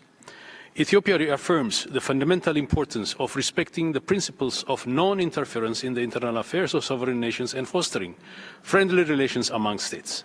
These principles are critical to build trust and lay the foundation for peace in the Great Lakes region. It is essential that neighboring countries and regional economic communities adopt a coherent and constructive approach in supporting the DRC's pursuit of peace and security. In accordance with the Addis Ababa Framework Agreement, the African Union should discharge its coordination role in supporting the Luanda and other relevant regional processes and must continue to exercise political leadership in addressing the legitimate security concerns of neighboring countries. Ethiopia emphasizes the importance of international support for the DRC in consolidating state authority, particularly in the eastern provinces where the lack of effective governance and security exacerbates the humanitarian crisis. Humanitarian and life-saving assistance must be scaled up in support of populations most affected by the conflict, particularly women and children. Ethiopia also emphasizes that safety of peacekeepers is of paramount importance. Ethiopia's commitment to peacekeeping in the Great Lakes region is long-standing. In the 1960s, Ethiopian peacekeepers were at the forefront of the UN operations in Congo, where we sustained some of the largest peacekeeping casualties in the history of the mission. We call on all armed actors to refrain from the heinous conduct of targeting peacekeepers. In conclusion, Ethiopia remains firm in its belief that a sustainable resolution to the ongoing crisis can only be achieved through inclusive dialogue, strengthened by regional cooperation and the full engagement of the international community. Ethiopia stands ready to continue its constructive role in supporting the DRC and regional peace processes. I thank you. Thank you. I give the floor to the distinguished representative of Mexico. Gracias, señor presidente. México expresa su profunda preocupación por la escalada de violencia en el este de la República Democrática del Congo, la cual ha tenido un grave impacto en la situación de los derechos humanos. Nos preocupan los reportes que relatan una situación devastadora, personas fallecidas, desplazadas, falta de servicios básicos y destrucción de infraestructura civil, entre otros. Particularmente, lamentamos los reportes sobre violencia sexual relacionada con el conflicto, la cual afecta desproporcionadamente a mujeres y niñas. Expresamos nuestra solidaridad con las víctimas y supervivientes de los actos de violencia. Considerando la gravedad de la situación, México apoyó la solicitud de la RDC para convocar una sesión especial del Consejo de Derechos Humanos a fin de dialogar y tomar acción, mostrando así la relevancia de este foro multilateral. Por ello, en este espacio, México hace un llamado urgente al diálogo entre las partes y al cese de hostilidades, así como al respeto irrestricto del derecho internacional humanitario y del derecho internacional de los derechos humanos. También hacemos un llamado a retomar los procesos de paz de Luanda y Nairobi y reiteramos nuestro firme apoyo a la MONUSCO. Señor presidente, México respalda los llamados del Alto Comisionado para los Derechos Humanos y de su oficina para atender la crisis de los derechos humanos en el este de la RDC. Por ello, reconocemos positivamente que sea la propia RDC, en calidad de país concernido, la que haya decidido solicitar esta sesión especial y presentar un proyecto de resolución para establecer una misión de determinación de los hechos que debería de investigar de manera independiente los presuntos abusos y violaciones a los derechos humanos y las violaciones al derecho internacional humanitario cometidos por todas las partes del conflicto. A su vez, considerando el principio de soluciones africanas para problemas africanos, México está a favor de que la decisión que tome este Consejo sea complementaria de los esfuerzos subregionales de pacificación en el marco de la Comunidad de África Oriental y de la Comunidad para el Desarrollo de África Austral, y hacemos votos porque la próxima reunión cumbre en Tanzania permita avanzar hacia la paz. Muchas gracias. Thank you. I give the floor to the distinguished representative of the Kingdom of the Netherlands. Thank you, Mr. President. The Kingdom of the Netherlands aligns itself with the EU statement, and we thank the Democratic Republic of Congo for taking the initiative for this special session. We consider this special session and the wide support it received to be a vote of confidence in this Council and its role in upholding international human rights law, wherever and whenever. Like many others, we are concerned about the rapidly deteriorating situation in the DRC. Concretely, the Kingdom of the Netherlands calls upon the Rwandan government to immediately withdraw all of its troops from the territory of the DRC and end all forms of support for M23. At the same time, we feel the need to urge the DRC to stop hate speech and cease cooperation with the FDLR and other armed groups. Mr. President, Mr. High Commissioner, you would agree that the abuses and violations committed by any party to the conflict currently ongoing in the east of DRC need to be documented and the evidence collected preserved so that perpetrators on both sides can be held accountable for their crimes. I thank you, Mr. President. Thank you. I give the floor to the distinguished representative of South Africa.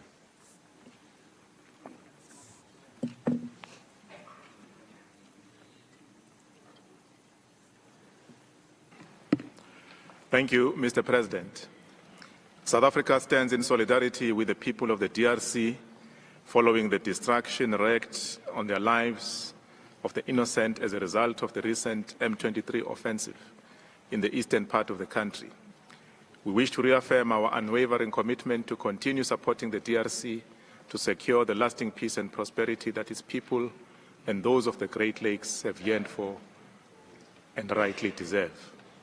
It is for this reason that South Africa supported the request by the DRC to hold a special session, given the gravity of the human rights situation in the country as reflected by the horrific violations and abuses of international human rights and humanitarian law that have been perpetrated in this regard. These include the summary executions and forced disappearances, recruitment of children, forced labor and conscription, together with indiscriminate attacks against already vulnerable populations. Of particular concern are the reports of the high levels of conflict-related sexual and gender-based violence targeting women and girls, which, as the High Commissioner has stated, has been an appalling feature of the armed conflict in the eastern part of the country. Beyond the dire human rights situation, South Africa is also deeply concerned about the exacerbation of the humanitarian crisis. Accordingly, given the unfolding humanitarian tragedy, and in line with the statement of the UNSC meeting of 26 January 2025, South Africa calls on the M23, the Rwandan Defense Forces and other unauthorized armed groups to immediately cease their armed activities and guarantee rapid, unhindered and safe access to humanitarian aid without any further delay. We welcome regional efforts, including the extraordinary summit of SADC, held on 31 January 2025 in Harare, the joint SADC-EAC summits currently taking place in Dar es Salaam.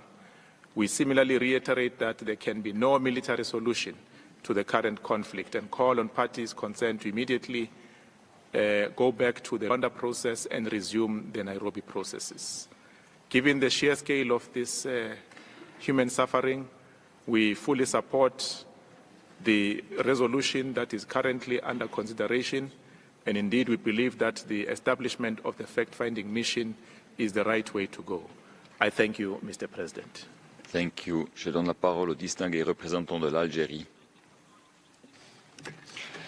Monsieur le Président, ma délégation salue la diligence dont a fait preuve le Conseil en convoquant cette session extraordinaire à la demande de la République démocratique du Congo.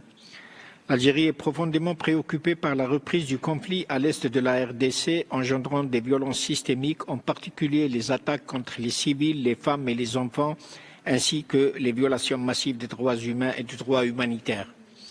La situation de vulnérabilité extrême dont souffrent des millions de Congolais est alarmante.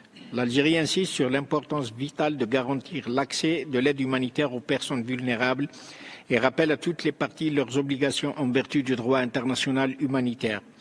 La vie des civils et celle du personnel humanitaire doivent être protégées. L'acheminement de l'aide doit se faire sans entrave et les corridors humanitaires doivent être respectés.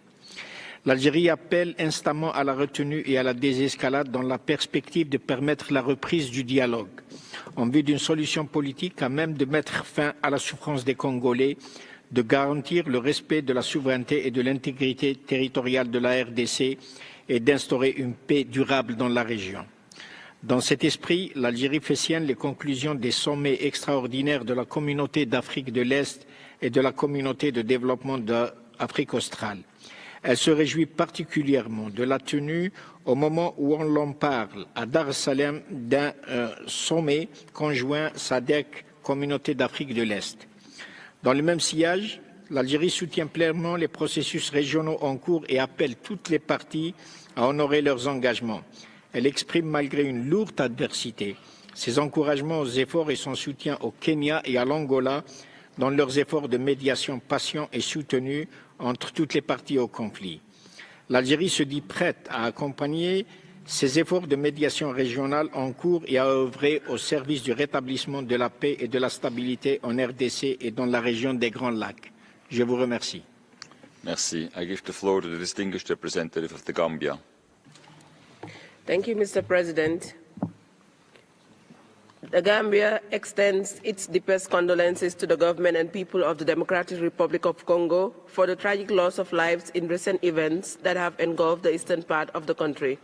We stand in solidarity with all affected families and communities during this period.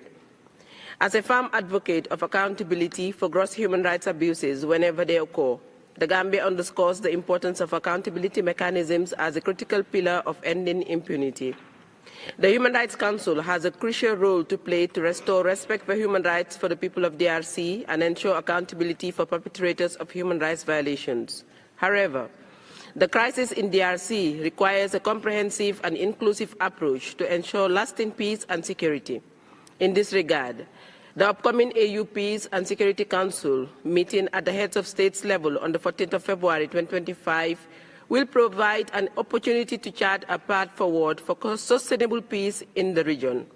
Accordingly, the Gambia stresses the need for coordinated efforts between the mechanisms established by the Human Rights Council and the regional peace efforts in the interest of the long-suffering victims of the crisis. Mr. President, the Gambia further calls on all parties to uphold the principles of international humanitarian law and human rights to ensure the protection of civilians and safeguard their fundamental rights and freedoms. The Gambia remains committed to supporting all efforts aimed at ending impunity for human rights violations and achieving lasting peace in the DRC and in the Great Lakes region. Thank you, Mr. President. Thank you. I give the floor to the distinguished representative of Kyrgyzstan. Mr. President, Kyrgyzstan is deeply concerned with the ongoing humanitarian catastrophe in the east of Democratic Republic of Congo, and we fully support the decision on the fact-finding mission. We commend the continued efforts of the African Union and recall the communique of January 28th, adopted by the Peace and Security Council of the African Union, that calls all parties to seek peaceful diplomatic solutions to end hostilities. We reaffirm our unwavering commitment to the principles of sovereignty and territorial integrity as enshrined in the UN Charter. As a candidate for the UN Security Council, we are convinced that the adherence to this principle helped us to keep us safe so far from the World War III. Kyrgyzstan also firmly believes that the state is the ultimate guarantor of the human rights. Only viable state of the Democratic Republic of Congo might ensure human rights. Thank you very much. Thank you. I give the floor to the distinguished representative of Bulgaria. Thank you, Mr. President. Bulgaria aligns with the EU statement. Let me highlight that Bulgaria is deeply concerned over the human rights situation in the eastern part of the Democratic Republic of the Congo, which continues to deteriorate as hostilities between the two sides of the conflict are gravely escalating. We strongly condemn the persistent violations and abuses of international humanitarian law and international human rights law, including the indiscriminate use of explosive weapons in densely populated areas, summary executions, sexual violence, forced conscription of children into armed forces, forced child labor, and the forced displacement of populations, as evidenced by the High Commissioners and other reports we heard earlier this morning. We demand swift measures to ensure enhanced protection of civilians, especially those in vulnerable situations, women, children, persons with disabilities, and the elderly. Bulgaria calls for an immediate cessation of violence and for all parties to the conflict to fulfill their obligations under international human rights and international humanitarian law. We firmly condemn the attacks on UN humanitarian personnel. We underscore the necessity of ensuring immediate and unimpeded access to humanitarian and medical aid of the civilian population. Bulgaria declares its support for the establishment of the independent fact-finding commission of the serious violations and abuses of human rights and serious violations of international humanitarian law committed in the east of the Democratic Republic of the Congo, and we hope that the commission will be operational soon. Thank you, Mr. President. Thank you. Je donne la parole à la distinguée représentante du Malawi. Thank you, Mr. President, for convening this session. And Malawi also thanks the High Commissioner for his statement. We expressed our grave concern on the ongoing situation in Eastern Democratic Republic of Congo, which has resulted in loss of lives, injuries, displacement of mostly women and children, and a fragile security and humanitarian situation. As a contributing country to the Southern African Development Community Mission in the Democratic Republic of Congo, Malawi welcomes the efforts being made by relevant regional and international organizations in working towards sustained peace in the eastern part of the DRC and the entire region. We welcome the political and diplomatic steps taken by the Peace and Security Council of the African Union and the Southern African Development Community as reflected in their respective communique of 28th and 31st January 2025. The special session of this Council, therefore, is adding a very important layer of ongoing efforts in addressing the situation in the eastern part of the DRC. We urge all parties to engage in coordinated efforts of dialogue, such as the Rwanda and Nairobi processes for the restoration of peace and security in eastern DRC. We condemn the violence and reaffirm our solidarity with the people of the DRC in their pursuit of safeguarding their independence, sovereignty, and territorial integrity, as well as sustainable peace, security, and development. We extend our condolences to the DRC for their lives lost, and to South Africa and Tanzania, who alongside Malawi have lost soldiers in this violence. I thank you, Mr. President. Thank you. I give the floor to the distinguished representative of the plurinational state of Bolivia. Gracias, señor presidente. Agradecemos la convocatoria de esta sesión especial y los reportes presentados sobre la situación de derechos humanos en la región de Kivu del Norte, en la República Democrática del Congo. El Estado Plurinacional de Bolivia expresa su profunda preocupación por la escalada de la situación en la RDC, rechaza y condena todo contexto de violencia y, sobre todo, ante alegaciones de hechos que se constituyen en graves violaciones de derechos humanos. Valoramos el pedido realizado por el Gobierno de la República Democrática del Congo para llamar la atención de este Consejo y de la comunidad internacional para que se tomen medidas urgentes para el monitoreo e investigación sobre hechos recientes en ese país en el marco del mandato del Consejo de Derechos Humanos y con la anuencia del Estado concernido. Bolivia rechaza toda intervención extranjera en la República Democrática del Congo y llama a respetar su soberanía e integridad territorial como se establece en la Carta de las Naciones Unidas. Fiel a nuestros principios, llamamos a resolver las diferencias entre los Estados a través de procesos políticos de diálogo. En este sentido, alentamos a reforzar y apoyar los procesos regionales de mediación para llegar a un cese de hostilidades definitivo. Los recursos naturales no pueden constituirse en fuentes de violencia y enfrentamiento. Evitemos repetir la historia de explotación para alimentar el capital transnacional en desmedro de la madre tierra y de los derechos humanos. Presidente, Bolivia considera que toda decisión de este Consejo debe contribuir a la desescalada de tensiones. Una misión de determinación de los hechos debe sobre todo demostrar su eficiencia, actuar bajo los principios de objetividad, transparencia, no selectividad, no politización. Debe contar con la anuencia del Estado concernido y complementar los esfuerzos regionales en curso. Sumamos nuestra voz a quienes piden combatir la impunidad y promover la responsabilidad por las violaciones a los derechos humanos y llamamos a redoblar los esfuerzos para erradicar el discurso de odio, los ataques por motivos raciales. El Gobierno de la República del Congo y su pueblo deben ser los conductores de un proceso de paz sostenible en el tiempo, basado en la verdad, justicia, reparación y no repetición.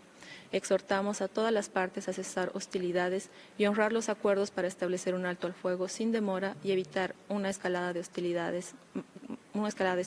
Gracias, presidente. Thank you. I give the floor to the distinguished representative of Colombia. Gracias, señor presidente. Colombia manifiesta su preocupación por el escalamiento de las hostilidades y las acciones de violencia contra la población civil en la República Democrática del Congo y expresa su solidaridad con las víctimas. Instamos a los actores armados a detener la confrontación y a respetar el derecho internacional humanitario. Como lo ha dicho en reiteradas ocasiones el presidente Gustavo Petro, solo los procesos que lleven a un diálogo entre las partes en un conflicto son el único medio aceptable para buscar la resolución de estos. Hacemos un llamado para que las partes entablen un diálogo sincero y honesto que permita encontrar una solución por medios pacíficos. Valoramos y respaldamos las iniciativas regionales que buscan la paz y la estabilidad. En tal sentido, damos la bienvenida a los diálogos que se han iniciado y a la cumbre presidencial en Tanzania anunciada para mañana. Por nuestra dolorosa experiencia de conflicto y en el largo y difícil camino que aún recorremos en busca de la paz, sabemos que solo el respeto por los derechos humanos, la búsqueda de la verdad, la justicia, la reparación y la garantía de no repetición para las víctimas deben ser una parte central de cualquier proceso. Es por ello que hemos apoyado la convocatoria de esta sesión especial y destacamos la iniciativa de la República Democrática del Congo que pide a este Consejo crear una misión independiente de verificación de los hechos. No existe solución por la vía de las armas en este ni en ningún conflicto. Las mal llamadas soluciones militares solo dan paso a perpetuar la violencia. Colombia suscribió la convocatoria de esta sesión por ello. El terrible genocidio ocurrido en 1994 nos recuerda que la indiferencia y el silencio no son una opción para este Consejo. No podemos olvidar la razón de ser de la organización expresada en el preámbulo de la Carta: preservar a las generaciones futuras del flagelo de la guerra. Muchas gracias, señor presidente.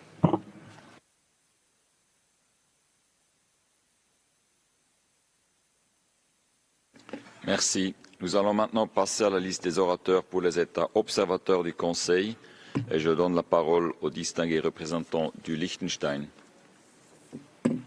Thank you, Mr. President. Liechtenstein is deeply concerned about the recent escalation in violence in the eastern part of the Democratic Republic of the Congo, resulting in summary executions, forced conscription and labor, as well as a large amount of cases of conflict-related sexual violence. My delegation supports the High Commissioner's call for an end to violence and for all parties to uphold their obligations under international human rights and international humanitarian law. We stress the need for independent investigations into the violations in view of ensuring comprehensive accountability. While Liechtenstein supports the creation of an investigative mandate by the Human Rights Council to investigate acts of violations and international crimes committed in the eastern part of the Democratic Republic of the Congo, it is also important that the newly established mandate cooperates in a complementary manner with the already existing mandate of the team of international experts and the OHCHR. More precision in the mandate on several aspects would have been welcome. Furthermore, we would like to stress the importance of the cooperation with the ongoing investigation of the International Criminal Court that, after a referral by the country concerned, equally focuses on the eastern part of the Democratic Republic of the Congo. I thank you, Mr. President. Merci. Je donne la parole au distingué représentant du Luxembourg. Merci, Monsieur le Président. Le Luxembourg s'associe à la déclaration de l'Union européenne. Nous remercions le haut-commissaire, la représentante spéciale du secrétaire général et le président du comité de coordination des procédures spéciales pour leurs rapports oraux. Les droits humains à l'est de la RDC sont dans une crise profonde. Le M23, soutenu par le Rwanda, a causé d'indicibles souffrances humaines, notamment avec la prise de Goma. Les rapports de violences sexuelles et sexistes, notamment dans le sillage de l'évasion de la prison de Munzenze à Goma, sont profondément choquants. Des centaines de milliers de personnes sont déplacées au moment même où le système d'aide humanitaire internationale traverse une grave crise de financement. Il est indispensable de faire toute la lumière sur les violations et abus des droits humains et du droit international humanitaire des derniers mois et années, mais également des causes profondes des conflits qui empêchent les Congolaises et Congolais de vivre en paix, notamment la corruption et la mauvaise gouvernance. Enfin, les défenseurs des droits humains de la RDC doivent être protégés afin de pouvoir faire leur travail indispensable en toute sécurité. Le Luxembourg salue la résolution présentée par la délégation de la République démocratique du Congo. Nous espérons que ce Conseil demandera le déploiement sans délai d'une mission d'établissement des faits du Haut-Commissariat à suivre en temps voulu par une commission d'enquête indépendante. Nous exprimons également notre soutien indéfectible à la Cour pénale internationale. Je vous remercie. Merci. I give the floor to the distinguished representative of Ireland. Thank you, President. Ireland aligns with the EU statement. President, the situation in eastern DRC is appalling, with numerous credible reports of abuses and violations of human rights, a rapidly deteriorating humanitarian situation and unconscionable suffering inflicted on the civilian population. The offensive of M23, supported by Rwanda, that has resulted in the taking of further DRC territory is an unacceptable breach of international law. The escalation of the conflict is a violation of an agreed ceasefire and further deepens the grave humanitarian crisis, pushing additional IDPs towards already overburdened camps. President M23 should stop its advance and withdraw immediately. We are horrified by the use of sexual and gender-based violence by parties to the conflict, and we urge the DRC to cease cooperation with the FDLR and other armed groups that have committed abuses. Ireland supports Africa-led efforts to find a lasting solution to the situation in eastern DRC, including the Luanda and Nairobi processes, and we welcome the DRC's initiative at this Council and support the establishment of an independent investigation. President, we must be clear in our unequivocal demand for peace, justice and accountability, as well as respect for international law and human rights, regardless of where these are being violated or abused. Thank you, President. Thank you. I give the floor to the distinguished representative of the Russian Federation. Господин председатель, с тревогой наблюдаем за развитием ситуации в восточных районах Демократической Республики Конго, которая стремительно деградирует, особенно на фоне захвата Гомы, где находилось свыше миллиона гражданских лиц. Отмечаем рост насилия и числа жертв среди гражданского населения, увеличение количества ВПЛ и конголезских беженцев в соседних странах. Обеспокоены тяжелым положением наиболее уязвимых групп, прежде всего детей и женщин. Глубоко озабоченные гуманитарными последствиями происходящего. И без того тяжелая ситуация в Северном Киву превращается в настоящую гуманитарную катастрофу. Гома фактически отрезана от внешнего мира, что может привести к тяжелейшим последствиям для жителей города и бежавших туда ВПЛ. Аналогичным образом складывается ситуация в других занятых группировкой М-23 городах и поселениях этой части страны.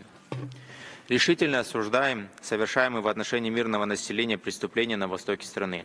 Призываем к незамедлительному прекращению боевых действий, выводу подразделений М-23 занятых территорий, возобновлению переговорного процесса в рамках региональных миротворческих инициатив.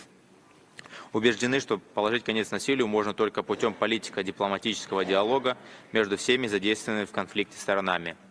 Работа на этом направлении должна вестись без какой-либо политизации и при непременном учете национальных, исторических, этнических и культурных особенностей страны.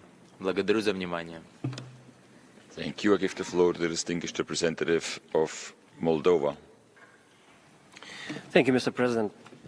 Republic of Moldova is deeply concerned about the outbreak of the armed conflicts and the human rights violations in the eastern part of the Democratic Republic of Congo, caused by the renewed offensive of the M23 supported by Rwanda. Violations of international humanitarian law and human rights, including widespread sexual violence, summary executions. Sorry, Excellency. I'm sorry, we don't have interpretation. Is interpretation on? Okay, can you please start your statement again? I apologize.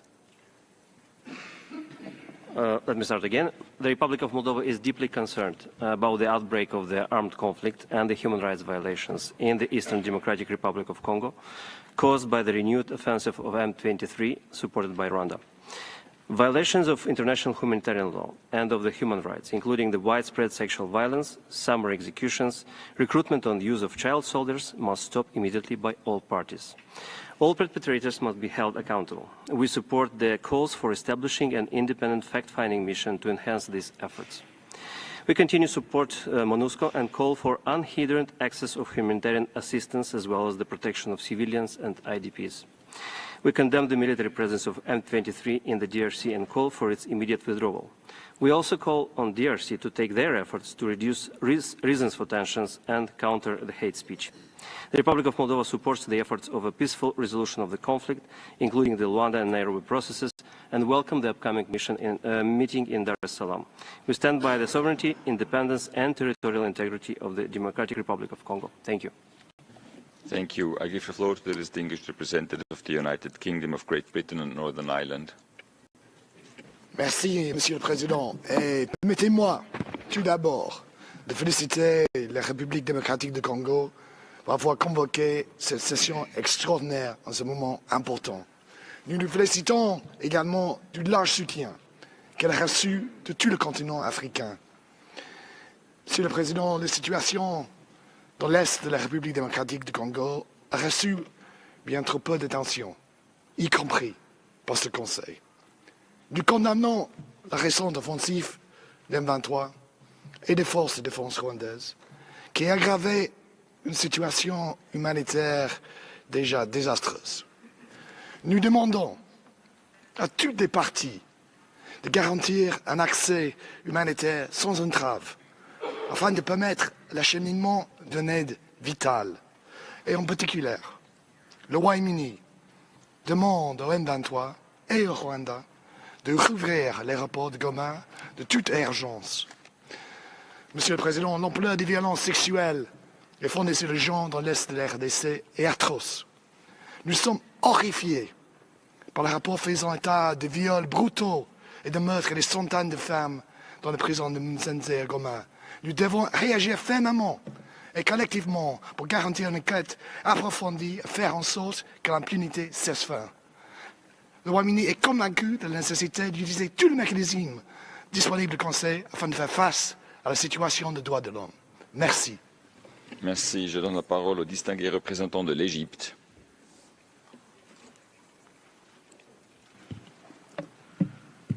السيد الرئيس، تعرب مصر عن بالغ القلق ازاء التطورات الأخيرة في شرق جمهورية الكونغو الديمقراطية، والتي أسفرت عن سقوط ضحايا وجرحى بين السكان وبين أفراد قوات بعثة الأمم المتحدة. كما تعرب مصر عن خالص تعازيها لحكومة وشعب جمهورية الكونغو الديمقراطية وقيادة بعثة الأمم المتحدة على الخسائر في الأرواح البشرية. ونؤكد مجددا إدانتنا لكافة أعمال العنف التي تقوض السلام والاستقرار في شرق جمهورية الكونغو الديمقراطية. وتجدد مصر التزامها الثابت بوحدة وسيادة وسلامة أراضي جمهورية الكونغو الديمقراطية.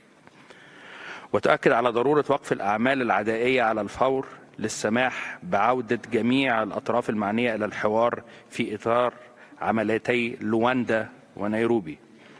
يشدد وفد مصر على ضرورة تكاتف المجتمع الدولي والشركاء الإقليميين لمعالجة تداعيات الأحداث الأخيرة على حقوق الإنسان وتوفير الدعم اللازم لجمهورية الكونغو ومؤسساتها الوطنية لتمكينها من التعامل مع تلك التداعيات وتوفير المناخ المناسب لتحقيق الاستقرار واستتاب الأمن بالبلاد والبدء في اتخاذ خطوات ملموسة لإعادة الإعمار. شكرا سيادة الرئيس.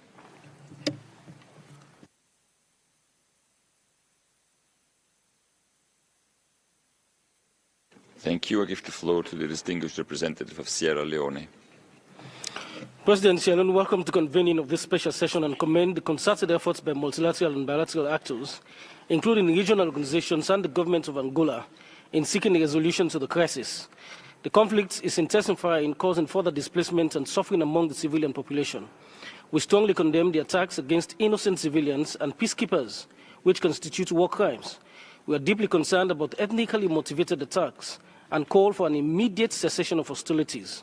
We strongly urge the provisions of immediate, unhindered humanitarian aid to civilians amid the violence, which has overwhelmed hospitals and diseases risk from unattended corpses.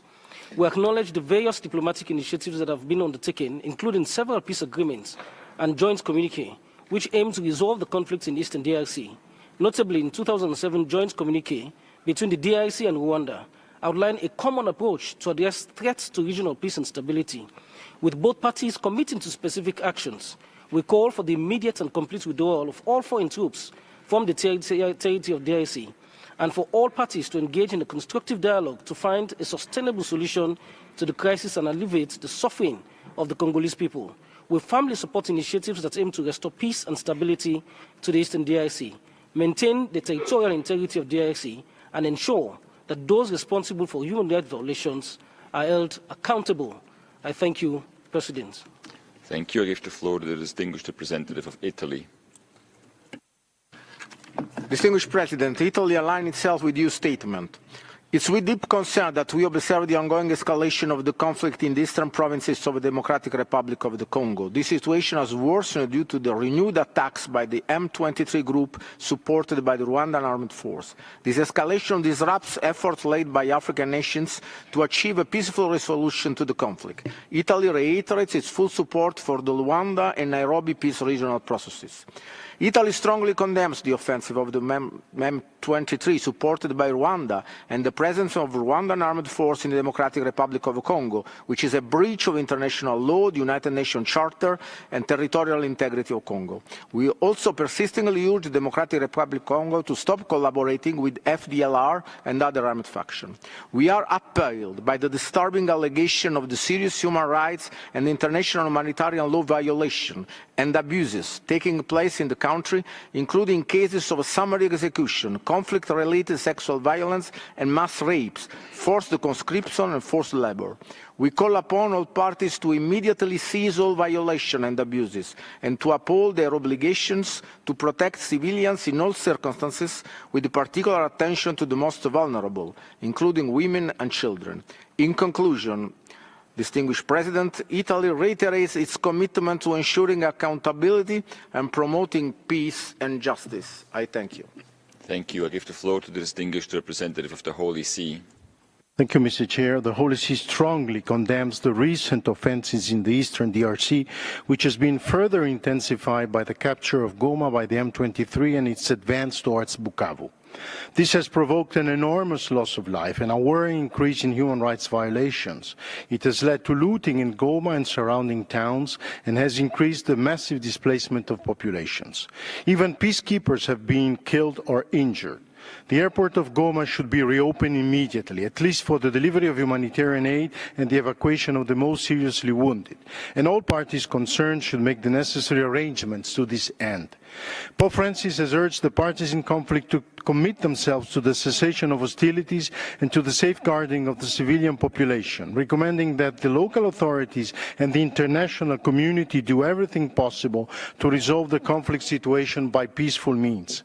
The Holy See expresses its condolences to all those who lost their loved ones. It also reminds all parties to the conflict of their obligation under humanitarian law, urges them to respect the ceasefire agreement, reaffirms its support for the Rwanda process, calls for an immediate resumption of negotiations within the framework, and welcomes the proposal to establish an independent fact-finding mission. The M23 should immediately cease all hostilities and withdraw from the occupied zones. The territorial integrity of the DRC must be fully respected. Thank you very much. Thank you. I give the floor to the distinguished representative of Austria. Mr. President, Austria aligns with the EU statement. My country is deeply concerned about the rapid deterioration of the situation in eastern DRC as a result of the advances of the Rwanda-supported M23 militia on Goma and South Kivu, in particular the horrific reports on sexual violence, including rape and gang rape, committed by all parties to the conflict. IDPs have been expelled from camps by the M23 and subjected to forced labor and conscription, including children. Attacks on civilian infrastructure further exacerbate the suffering of the civilian population. We call on all parties to the conflict, in particular the armed forces of Rwanda and the DRC, as well as the M23, the FDLR and all other militias involved to comply with the obligations under international humanitarian law and human rights law. We strongly urge the M23 to halt the advance and withdraw immediately, and Rwanda to cease its support for the M23 and withdraw. We furthermore urge the DRC to cease cooperation with the FDLR and other armed groups. The people of Eastern DRC need a sustainable ceasefire and a return to the negotiating table to allow access for crucial humanitarian aid and to enable the work towards accountability. In this context, Austria welcomes the call for an independent fact-finding mission to hold all perpetrators accountable. I thank you. Thank you. I give the floor to the distinguished representative of Ukraine. Thank you, Mr. President. Ukraine is deeply concerned about the developments in the Democratic Republic of the Congo in the wake of escalation of hostilities in the eastern part of the country. We strongly condemn the violation of the territorial integrity and sovereignty of the DRC and the seizure of settlements in North Kivu province by Rwandan-backed rebel group M23. We consider unacceptable the spread of threats to the further seizure other cities and territories of the DRC, which is a gross violation of the norms and principles of international law and the UN Charter. We denounce the continued and widespread human rights violation and the breaches of international humanitarian law, including mass killing, conflict-related sexual violence, and targeted attacks on civilian population. We condemn the attacks against UN personnel and humanitarian workers, which constitute war crimes, and urge all relevant authorities to investigate and prosecute those responsible. We call upon the parties to find ways to cease hostilities and resolve the armed conflict, which has led to irreparable human losses for the Congolese people and the destruction of civilian infrastructure in the DRC. We support all relevant mediation efforts in this regard, particularly within the framework of the Luanda process. Ukraine underlines the importance of the Council's proper response to the evolving human rights situation in the DRC. The Council has our common responsibility to act decisively and uphold the values of du Cameroun. Merci, Monsieur le Président. Monsieur le Président, le Cameroun est profondément préoccupé par l'escalade de la violence à l'est de la République démocratique du Congo. Mon pays est meurtri par les souffrances indicibles que vivent les populations de Goma du fait de ces regains de tension. Cette situation nous rappelle les sombres moments d'une époque pas très lointaine ayant marqué tristement la région. Mon pays appelle à un cessez-le-feu immédiat et à un règlement pacifique de la crise et invite les belligérants à créer des conditions idoines pour que l'assistance humanitaire puisse convenablement se déployer afin d'alléger les souffrances et la détresse d'une population désemparée.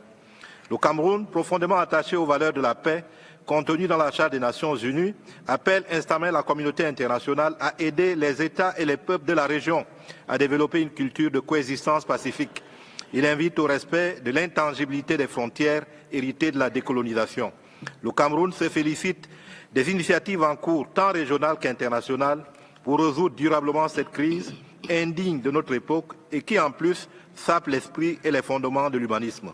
Enfin, Monsieur le Président, mon pays estime que la résolution devant sanctionner cette session spéciale du Conseil des droits de l'homme doit envoyer un message qui non seulement favorise la paix et diminue la haine, mais constitue un avertissement en direction des architectes de la violence sur toutes ses formes. Je vous remercie. Merci. I give the floor to the distinguished representative of Uruguay.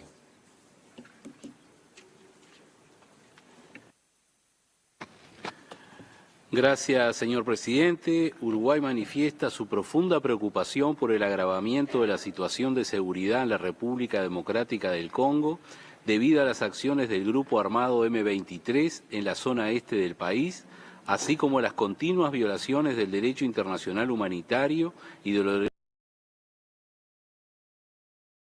sexual y de género, el reclutamiento y la utilización de niños soldados y las ejecuciones sumarias.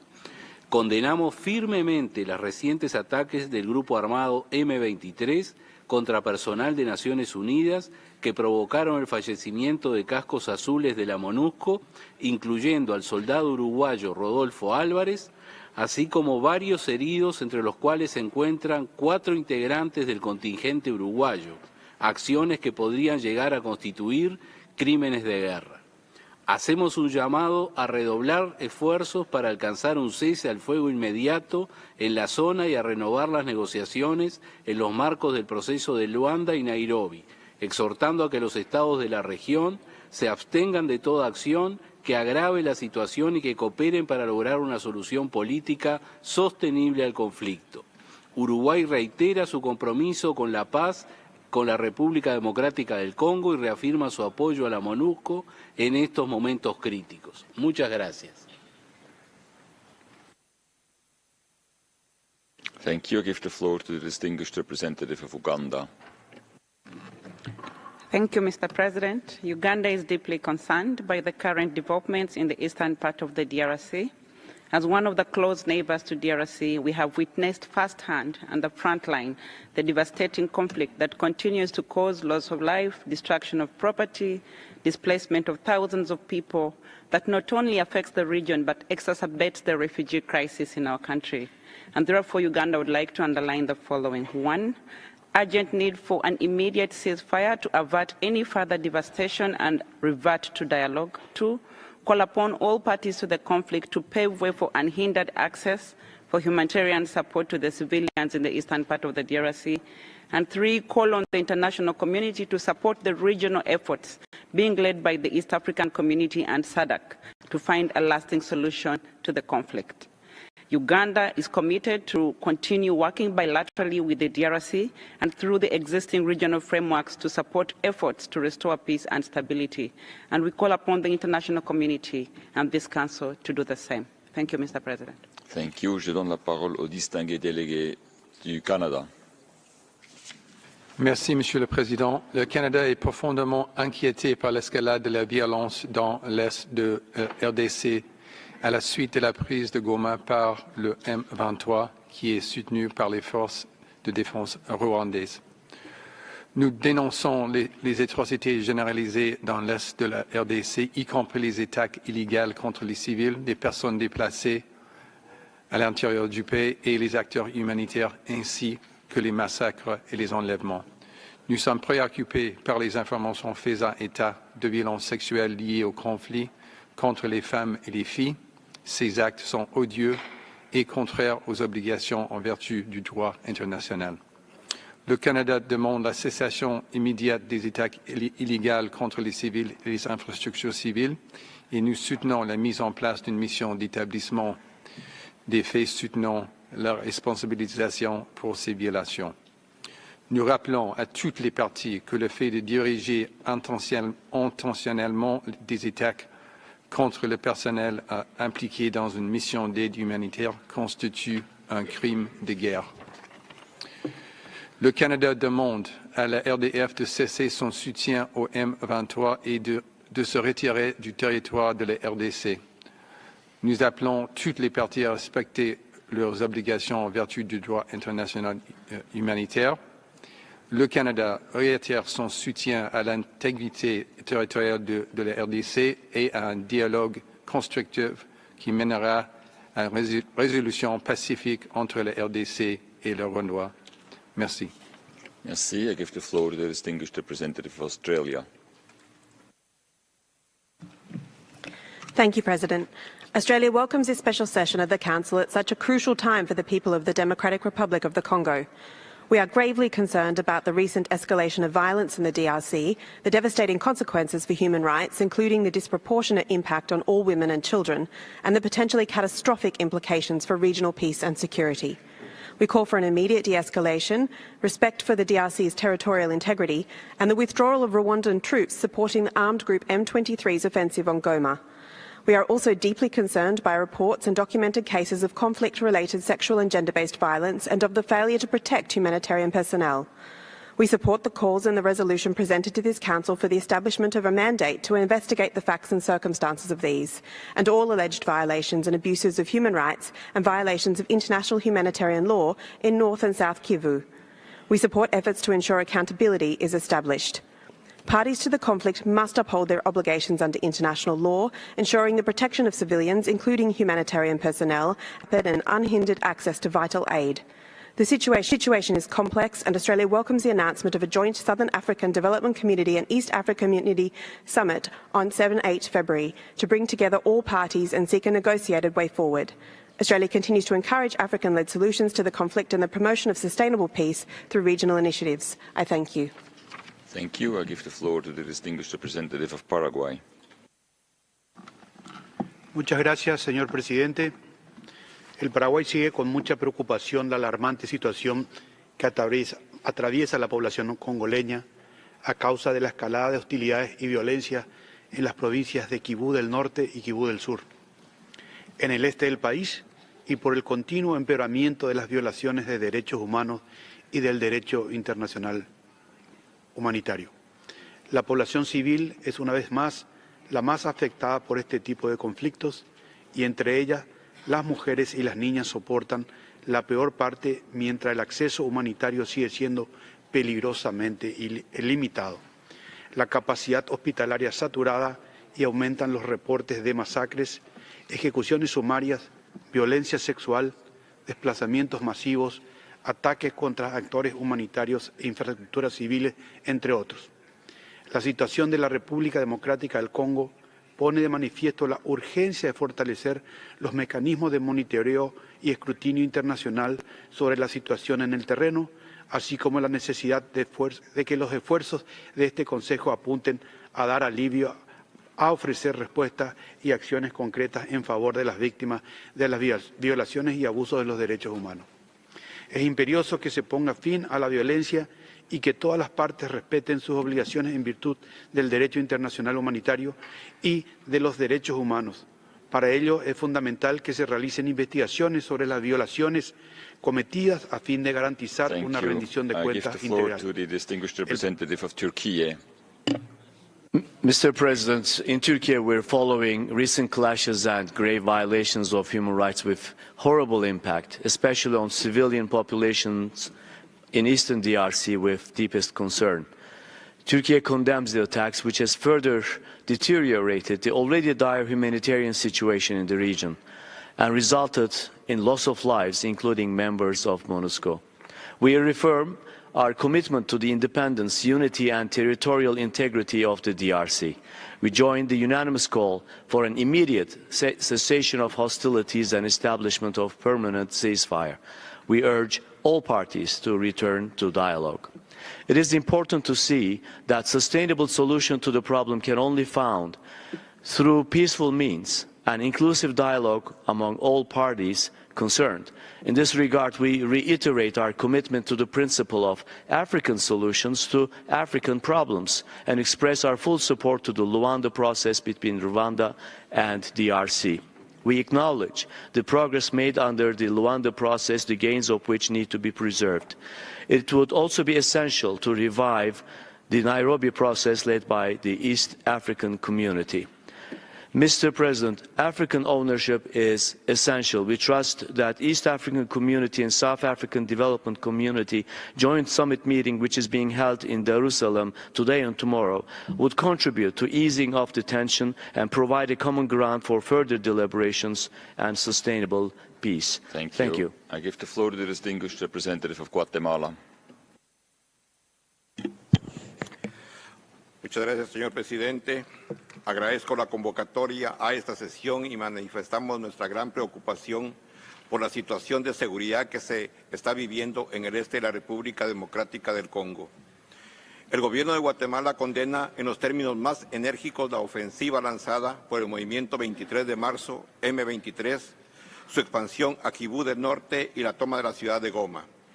Guatemala, como país promotor de la paz y seguridad internacionales y contribuyente de tropas de las misiones de mantenimiento de paz, ha desplegado desde el 2005 a un contingente de fuerzas especiales conformado por 182 oficiales. Por ello, reiteramos nuestro apoyo inquebrantable a los esfuerzos de paz en curso y a los procesos de Luanda y Nairobi, dirigidos a reducir las tensiones en la RDC.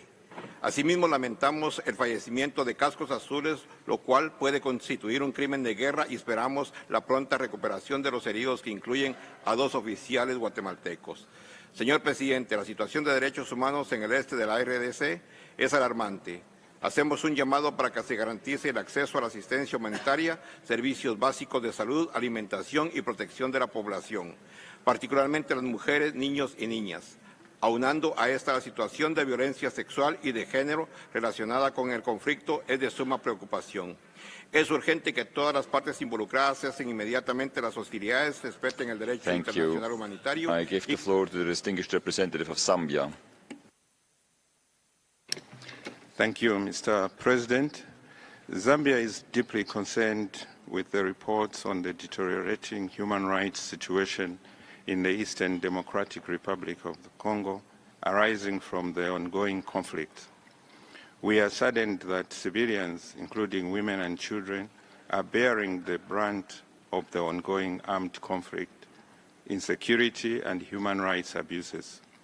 We appreciate the ongoing mediation efforts through regional processes under SADC and EAC aimed at resolving the conflict and restore peace and stability. Zambia calls on the regional and international community to urgently prioritize the protection of civilians, provision of humanitarian assistance, and ensure the effective application of human rights and humanitarian law. It is essential and urgent that we work together to address the root causes of the conflict to ensure lasting peace and security in the DRC, which will not only benefit its citizens, but also the wider region. I thank you. Thank you. I give the floor to the distinguished representative of Pakistan. Thank you. Mr. President, the Council meets today to address yet another human rights crisis created by use of military force against civilians.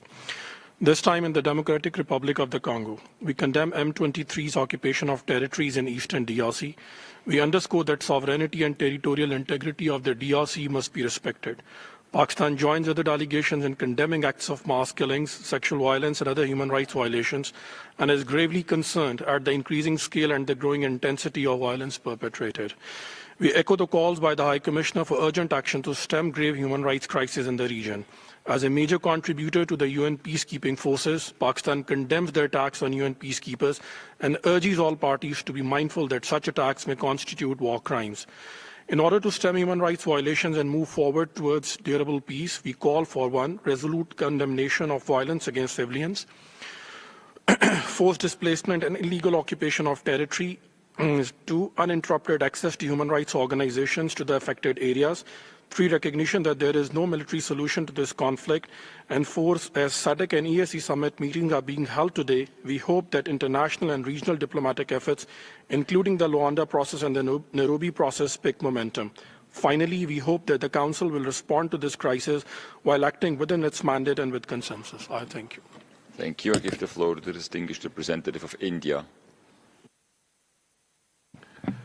Thank you, Mr. President. We are deeply concerned about the deteriorating security and humanitarian situation in Eastern Democratic Republic of Congo, which has serious implications for peace and security in that region. India strongly condemns the violation of the territorial integrity